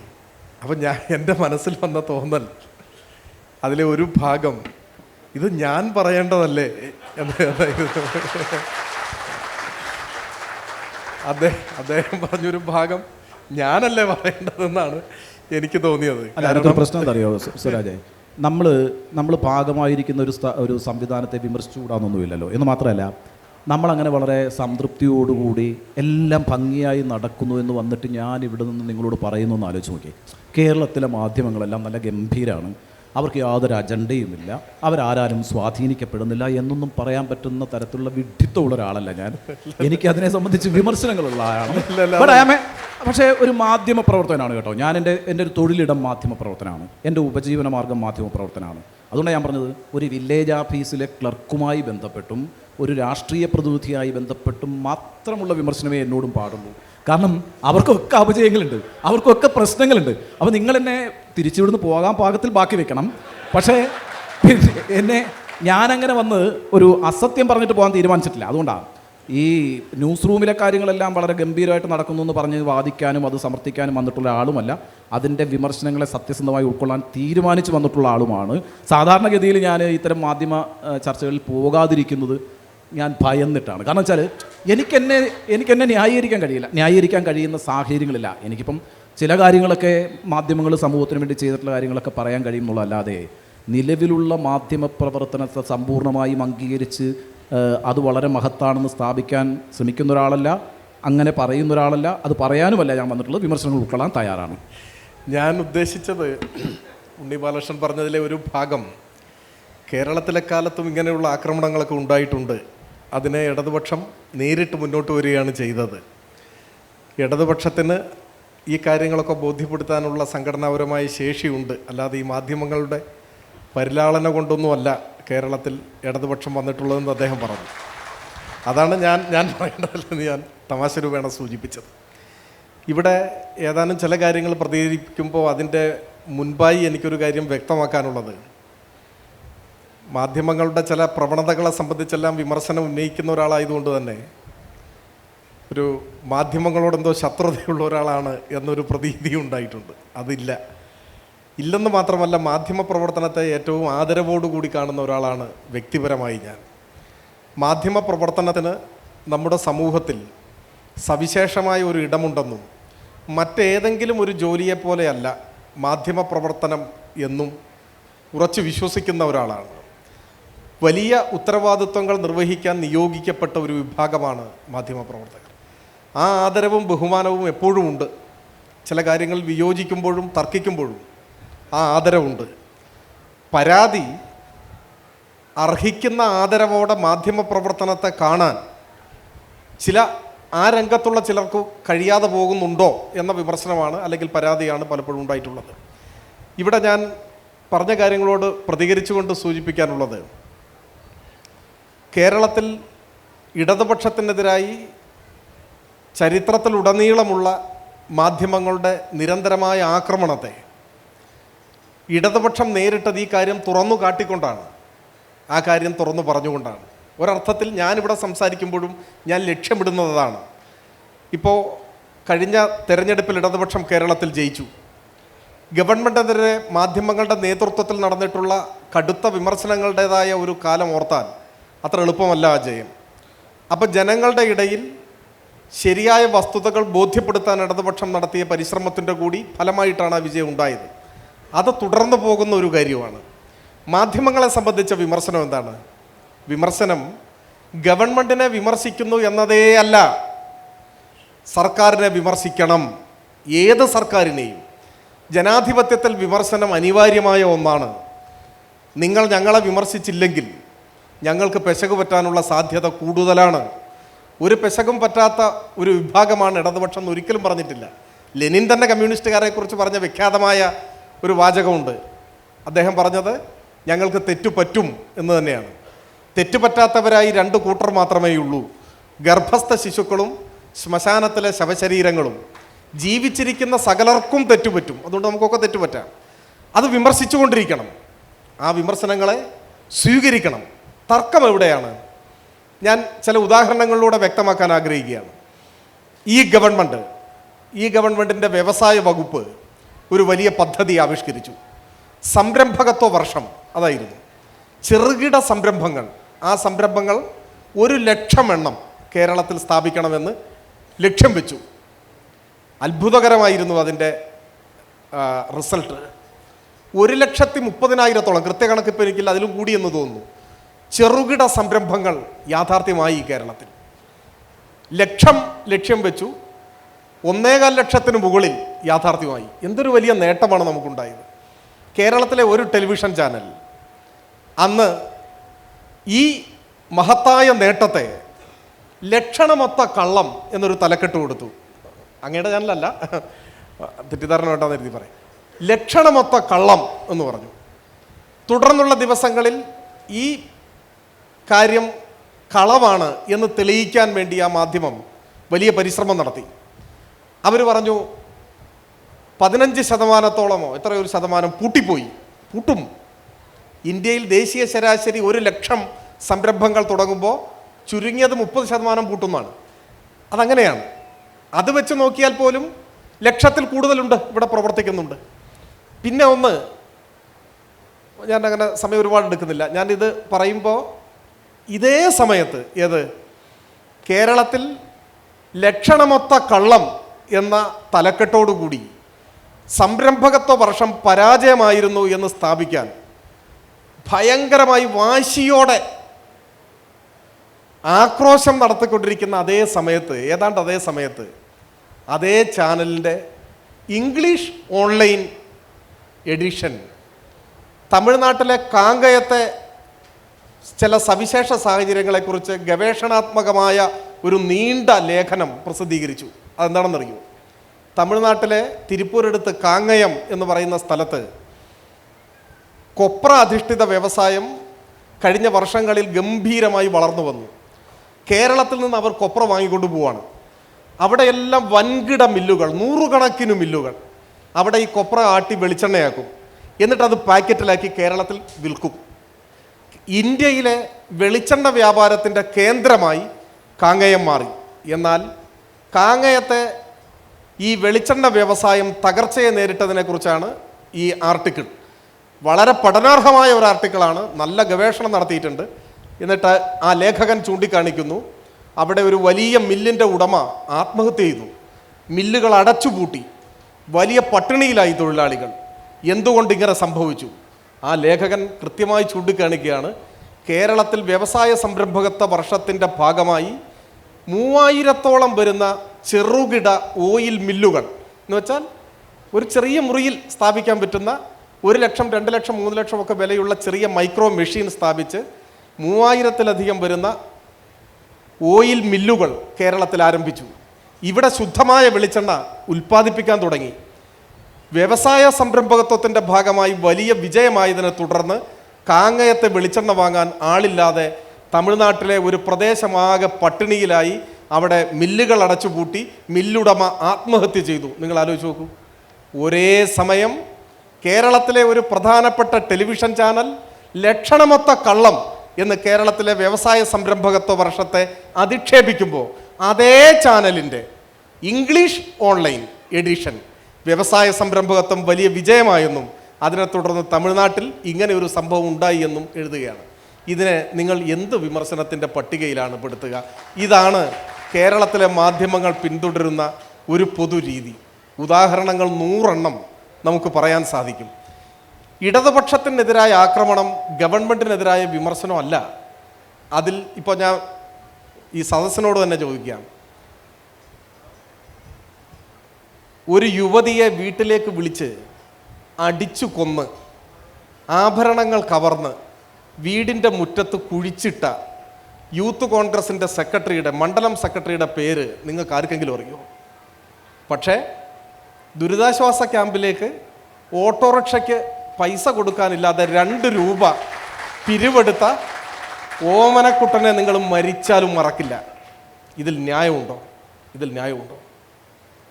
എൻ്റയർ പൊളിറ്റിക്കൽ സയൻസ് എന്ന വിഷയത്തിൽ ഡിഗ്രി ഉണ്ട് എന്ന് അവകാശപ്പെടുന്ന ഒരാൾ വ്യാജ ബിരുദം ഉയർത്തിപ്പിടിക്കുന്ന ഒരാൾ പ്രധാനമന്ത്രിയായിരിക്കുന്ന ഒരു രാജ്യത്ത് ഒരു പ്രശ്നവും നിങ്ങൾക്ക് അനുഭവപ്പെടില്ല. പക്ഷേ ഒരു താൽക്കാലിക ജോലിക്ക് ഒരു വ്യാജ തൊഴിൽ പരിചയ സർട്ടിഫിക്കറ്റ് ഉണ്ടാക്കിയെന്ന ആരോപണം നേരിട്ട ആളെ നിങ്ങൾ മരിച്ചാലും വെറുതെ വിടില്ല, മരിച്ചാലും വെറുതെ വിടില്ല. നിങ്ങൾ ADM സംശയകരമായ സാഹചര്യത്തിൽ ആത്മഹത്യ ചെയ്താൽ ആഴ്ചകൾ നീണ്ടുനിന്ന ചർച്ച നടത്തും. എന്നാൽ കൃത്യമായ സൂയിസൈഡ് നോട്ട് എഴുതി തട്ടിപ്പും വഞ്ചനയും കൈക്കൂലിയും തെളിയിക്കപ്പെട്ട അച്ഛൻ്റെയും മകൻ്റെയും മരണം സാധാരണ മരണമായിട്ട് മാറും. ഇതൊക്കെ മുന്നിൽ നിൽക്കുകയല്ലേ? ഞാൻ പറയുന്നത് ഇത് ജനങ്ങൾ തിരിച്ചറിയുന്നുണ്ട്. ഞാനിത് മാധ്യമങ്ങൾക്കെതിരായ ആക്രമണമായിട്ടല്ല, ഇങ്ങനെ തന്നെ ചെയ്യണം മാധ്യമങ്ങൾ. എന്തുകൊണ്ടാണ്? ഇല്ലെങ്കിൽ മാധ്യമങ്ങൾക്കെതിരെ ഞങ്ങൾ വിമർശനം ഉയർത്തുമ്പോൾ ജനം പറയും, അല്ല മാധ്യമങ്ങളുടെ വിമർശനമൊക്കെ ഗൗരവമുള്ളതാണ്, നിങ്ങൾ ഈ പറയും പോലെ അല്ല. പക്ഷേ ഇങ്ങനെയുള്ള ഉദാഹരണങ്ങൾ വരുമ്പോൾ ജനങ്ങൾ അത് ശരിയായിട്ട് തിരിച്ചറിയുകയും ചെയ്യും. ഞാൻ കൂടുതൽ ദീർഘിപ്പിക്കുന്നില്ല. ഇപ്പോൾ നോക്കട്ടെ, 8 വർഷമായി കേരളത്തിൽ ഇടതുപക്ഷം ഭരിക്കുകയാണ്. 8 കൊല്ലമായില്ലേ? ഗവൺമെൻറ്റിൻ്റെ എല്ലാ പദ്ധതികളെയും പ്രവർത്തനത്തെയും വിമർശിക്കുമ്പോൾ തന്നെ ചരിത്രത്തിലെ മഹത്തായ നേട്ടങ്ങളെ നമ്മൾ എങ്ങനെ കാണുന്നു? അത് ജനം അറിയേണ്ടതില്ലേ? ഇംഗ്ലണ്ടിലെ ഗാർഡിയൻ ദിനപത്രം കേരളത്തിൽ ഇൻ്റർനെറ്റ് ഡിവൈഡ് ഇല്ലാതാക്കുന്ന ഭരണ നടപടിയെക്കുറിച്ച് മുക്തകണ്ഠം പ്രശംസിച്ചുകൊണ്ട് പറയുന്നു, ബ്രിട്ടീഷ് പ്രധാനമന്ത്രിയോട് നിങ്ങൾ ഈ കാര്യത്തിൽ കേരളത്തെ മാതൃകയാക്കൂ. പറയുന്നത് ഗാർഡിയൻ ദിനപത്രം പറയുന്നു, ബ്രിട്ടനിലെ പത്രം പറയുന്നു, ബ്രിട്ടീഷ് പ്രധാനമന്ത്രിയോട് നിങ്ങൾ കേരളത്തെ മാതൃകയാക്കൂ. രാഷ്ട്രീയത്തിനപ്പുറം, കക്ഷി രാഷ്ട്രീയത്തിനപ്പുറം നമുക്കതൊരു അഭിമാനകരമായ നേട്ടമല്ലേ? നമ്മുടെ മാധ്യമങ്ങൾ എന്ത് സമീപനമാണ് അതിനോട് സ്വീകരിച്ചത്? നമ്മുടെ സമൂഹത്തിൽ പ്രബലമായിരിക്കുന്ന ഒരു അഭിരുചിയെ കൂടെ അഭിസംബോധന ചെയ്യേണ്ട വ്യവസായത്തിലാണ് ഞാൻ ഏർപ്പെട്ടിരിക്കുന്നത്. എൻ്റെ പ്രശ്നം റേറ്റിംഗ് ആണെന്നേ, അതുമായി ബന്ധപ്പെട്ട് വരുന്ന പരസ്യമാണ്, അതാണ് എൻ്റെ സ്ഥാപനത്തിൻ്റെ നിലനിൽപ്പ്. അതിനെ തീരുമാനിക്കുന്ന ഒരു അഭിരുചി ഒരു വളരെ പ്രധാനപ്പെട്ട ഘടകമാണ്. ഇപ്പോൾ ഈ വിവേകാനന്ദൻ പറയുന്നൊരു കാര്യമുണ്ട്, ഞാൻ എപ്പോഴും അത് ആലോചിക്കുന്നൊരു കാര്യമാണ്. മുകളിൽ നിന്നൊരു താഴത്തേക്ക് ഒരു വെള്ളത്തുള്ളി വീണാൽ അത് ഈ ഓവുചാലിലാണ് വീഴുന്നതെങ്കിൽ നിങ്ങളത് കൈകൊണ്ട് തൊടില്ല, നിങ്ങളുടെ കാലിനെ അത് വൃത്തിയാക്കാൻ ഉപയോഗിക്കില്ല. അത് ഒരു മുത്തിലാണ് വീഴുന്നതെങ്കിൽ അത് ചിപ്പിയായി മാറും. അപ്പോൾ വീഴുന്നത് മഴത്തുള്ളിയാണ്, പക്ഷേ അത് സ്വീകരിക്കുന്ന പ്രതലമാണ് അതിൻ്റെ മൂല്യത്തെ തീരുമാനിക്കുന്നത്. അതുകൊണ്ട് സമൂഹത്തിന് കൂടി ഇക്കാര്യത്തിൽ ബാധ്യതയുണ്ട് എന്ന് വിചാരിക്കുന്ന ഒരാളാണ് ഞാൻ. പിന്നെ മാധ്യമങ്ങൾ രാഷ്ട്രീയക്കാർ ചെയ്തത്രയൊന്നും മോശം ഈ സൊസൈറ്റിയോട് ചെയ്തിട്ടില്ല കേട്ടോ. അതൊരു തിരിച്ചടിയായിട്ട് ഞാൻ സ്വരാജിനോട് പറയല്ല. ഈ മാധ്യമങ്ങൾ അങ്ങനെ വലിയ രാജ്യത്തെ വലിയ അപകടപ്പെടുത്തുന്ന ഒരു സാഹചര്യമൊന്നും സൃഷ്ടിച്ചില്ല. പക്ഷേ നമ്മളുടെ രണ്ട് മേഖലയാണ്. ഇപ്പോൾ ഈ ലോകത്ത് ഏറ്റവും വലിയ അഴിമതി നടത്തിയിട്ടുള്ളത് ആരാ? വ്യവസായികളാണോ? മാധ്യമങ്ങളാണോ? ഒന്നുമല്ലല്ലോ. അധികാരത്തിലിരുന്നിട്ടുള്ള ആളുകൾ തന്നെയാണ് ലോകത്തെ മോശമാക്കിയിട്ടുള്ളത്. ലോകത്ത് ഏറ്റവും വലിയ കുഴപ്പങ്ങൾ ഉണ്ടാക്കിയിട്ടുള്ള അധികാരികളാണ്. അവർക്കൊക്കെ അതിൻ്റെ രാഷ്ട്രീയ വിശദീകരണങ്ങൾ എക്കാലത്തും ഉണ്ടായിരുന്നു. രാഷ്ട്രീയക്കാർ മോശമാണെന്നുള്ള അഭിപ്രായത്തിലല്ല ഞാൻ പറയുന്നത്. അതുകൊണ്ടാണ് ഞാൻ ആദ്യം പറഞ്ഞ പൊസിഷനിൽ ഇരിക്കുന്നത്. നമ്മളൊരാളെ വിമർശിക്കുമ്പോൾ ഇപ്പം നമ്മൾ ഉപയോഗിക്കുന്ന ഏറ്റവും വലിയ അപകടം എന്താണെന്നറിയാം ഇതിൻ്റെ? ഈ പ്രത്യേകിച്ച് ഇടതുപക്ഷം മാധ്യമ വിമർശനം നടത്തുമ്പോൾ അവർ വളരെ കരുതലോടെ അത് ചെയ്യണം. കാരണം എന്ന് വെച്ചാൽ മാധ്യമങ്ങളെ ഇല്ലാതാക്കുന്ന ഒരവസ്ഥ ഉണ്ടാവരുത്. അതുണ്ടാകാൻ ആഗ്രഹിക്കുന്ന ഒരു വിഭാഗം മറ്റൊരു സ്ഥലത്ത് ശക്തിപ്പെട്ടു വരുന്നുണ്ട്. അതിനെ നിയന്ത്രിക്കുന്ന ആളുകൾ വലിയ അധികാരികളായി തുടരുന്നുണ്ട്. ആ സമയത്ത് മാധ്യമങ്ങളെല്ലാം കുഴപ്പത്തിലാണെന്നും മാധ്യമങ്ങൾക്ക് വളരെ കൃത്യമായൊരു അജണ്ടയോടുകൂടി മാധ്യമങ്ങൾ ഇങ്ങനെ ഈ സമൂഹത്തെയും പ്രധാനപ്പെട്ട പുരോഗമന പ്രസ്ഥാനങ്ങളെയും പുരോഗമന മൂവ്മെൻറ്റ്സിനെയും ഒക്കെ ഇല്ലാതാക്കാൻ ശ്രമിച്ചുകൊണ്ടിരിക്കുന്ന ഒരു വിഭാഗമാണെന്നും സ്റ്റാമ്പ് ചെയ്തുകൊണ്ടിരുന്നാൽ മാധ്യമങ്ങളുടെ പ്രസക്തി നഷ്ടപ്പെടുകയും മാധ്യമങ്ങളിലുള്ള വിശ്വാസം ആളുകൾക്ക് ഇല്ലാതാവുകയും ചെയ്താൽ ജനാധിപത്യത്തിന് അത് ഭൂഷണമല്ല. ആ സമയത്തൊരു കോൺവെർസേഷൻ സംഭവിക്കില്ല. സംവാദവും സംഭാഷണവും ചർച്ചയുമൊക്കെ സംഭവിപ്പിക്കുന്നത് മാധ്യമങ്ങളുടെ ഒരു പരിസരത്തിലാണ്. അതില്ലാതായി കഴിഞ്ഞാൽ നമുക്ക് ജനാധിപത്യം പുലരുമെന്ന് വിശ്വസിക്കാൻ പറ്റില്ല. അപ്പോൾ അതുകൊണ്ട് ഈ വിമർശനങ്ങളെ ഞാൻ അംഗീകരിക്കുമ്പോഴും മാധ്യമങ്ങളപ്പാടെ കുഴപ്പമാണ് എന്ന നിലയ്ക്കുള്ള ഒരു പ്രതീതി ഇടതുപക്ഷത്തിൻ്റെ ഭാഗത്തു നിന്നും ഉണ്ടാകരുത്. അത് ഞാൻ അവിടുന്ന് പ്രതീക്ഷിക്കുന്നില്ല. കാരണം അവർക്ക് കൂടുതൽ ഉത്തരവാദിത്വമുണ്ട് എന്ന് വിചാരിക്കുന്ന ഒരാളാണ് ഞാൻ. അവരുടെ ആ കാര്യത്തിലുള്ള കമ്മിറ്റ്മെൻറ്റിലൊന്നും ഒരു സംശയവുമില്ല. അത് DYFIയുടെ വേദി ആയതുകൊണ്ട് പറയുന്നുമല്ല. മാത്രമല്ല, അവസാനിപ്പിക്കുമ്പോൾ എനിക്കൊരു കാര്യം പറയാനുള്ളത്, സനോജിനോടും വസീഫിനോടും ഒക്കെ പറയാനുള്ളത്, ബെന്യാമിനോടും ഒക്കെ പറയാനുള്ളത്, അതിമനോഹരമായി സംഘടിപ്പിച്ച പരിപാടിയാണ്. എന്നെ ഏറ്റവും കൂടുതൽ സന്തോഷിപ്പിക്കുന്നത് ഈ പരിപാടിയുടെ ഒരു വിഷയ വൈവിധ്യമാണ്. കേരളത്തിലൊരു യുവജന പ്രസ്ഥാനം ഇത്ര വൈവിധ്യപൂർണമായ വിഷയങ്ങളിലൂടെയാണ് കടന്നുപോയിരിക്കുന്നത് എന്നുള്ളതാണ്. അത് ഏറ്റവും ഇപ്പം ഞാൻ അങ്ങോട്ടൊക്കെ കയറി വരുമ്പം ഞാൻ അറ്റൻഡ് ചെയ്ത കുറച്ച് സമയമാണെങ്കിലും ഞാൻ സനോജ് പറഞ്ഞതിൻ്റെ അടിസ്ഥാനത്തിൽ ഞാൻ ഇവിടെ പോയിരുന്ന് കേൾക്കുമായിരുന്നു. ഈ AI ലിറ്ററേച്ചറുമായി ബന്ധപ്പെട്ട ആ സെഷൻ എനിക്ക് മുഴുവൻ കേൾക്കാൻ പറ്റിയില്ല, പക്ഷേ കേൾക്കേണ്ടതായിരുന്നു എന്ന് എനിക്ക് പിന്നീട് തോന്നി. അങ്ങനെ ഏറ്റവും വെച്ചാൽ ആർട്ടിഫിഷ്യൽ ഇൻ്റലിജൻസ് വരെയുള്ള വിഷയങ്ങൾ എങ്ങനെയാണ് നമ്മുടെ സമൂഹത്തെ ബാധിക്കുന്നത് എന്ന് കേരളത്തിലൊരു യുവജന പ്രസ്ഥാനം ഇത്രയും ആളുകളെ കൂട്ടി കേരളത്തിൻ്റെ മൊത്തം അതിൻ്റെ ഒരു പരിച്ഛേദത്തെ ഇവിടെ കൊണ്ടുവന്ന് നിർത്തി ഈ വിഷയങ്ങൾ അന്വേഷിക്കാനും പഠിക്കാനും ശ്രമിക്കുന്നു എന്നത് എന്നെ സംബന്ധിച്ചിടത്തോളം വളരെ പ്രതീക്ഷാനിർഭരമായ ഒരു കാര്യമാണ്. അതുകൊണ്ട് നിങ്ങൾ എത്ര മാധ്യമ വിമർശനം നടത്തിയാലും ഈ വേദിയിൽ ക്ഷമിക്കാനും ഞാൻ തയ്യാറാണ്. കാരണം നിങ്ങളുടെ മനോഹരമായ ഇനിഷ്യേറ്റീവാണ്. ഈ വൈവിധ്യപൂർണമായ വിഷയങ്ങൾ അഭിസംബോധന ചെയ്യപ്പെടേണ്ടതുണ്ട്, ചർച്ച ചെയ്യപ്പെടേണ്ടതുണ്ട്. ആ തിരിച്ചറിവിലേക്ക്, കേവലം രാഷ്ട്രീയമായ കോലാഹലങ്ങൾക്കപ്പുറത്ത് ഇത്തരമൊരു തിരിച്ചറിവിലേക്ക് കേരളത്തിലൊരു യുവജന പ്രസ്ഥാനം വരുന്നത് വളരെ പ്രതീക്ഷാനിർഭരമാണ് എന്ന് മാത്രം പറഞ്ഞുകൊണ്ട് ഞാൻ അവസാനിപ്പിക്കുകയാണ്.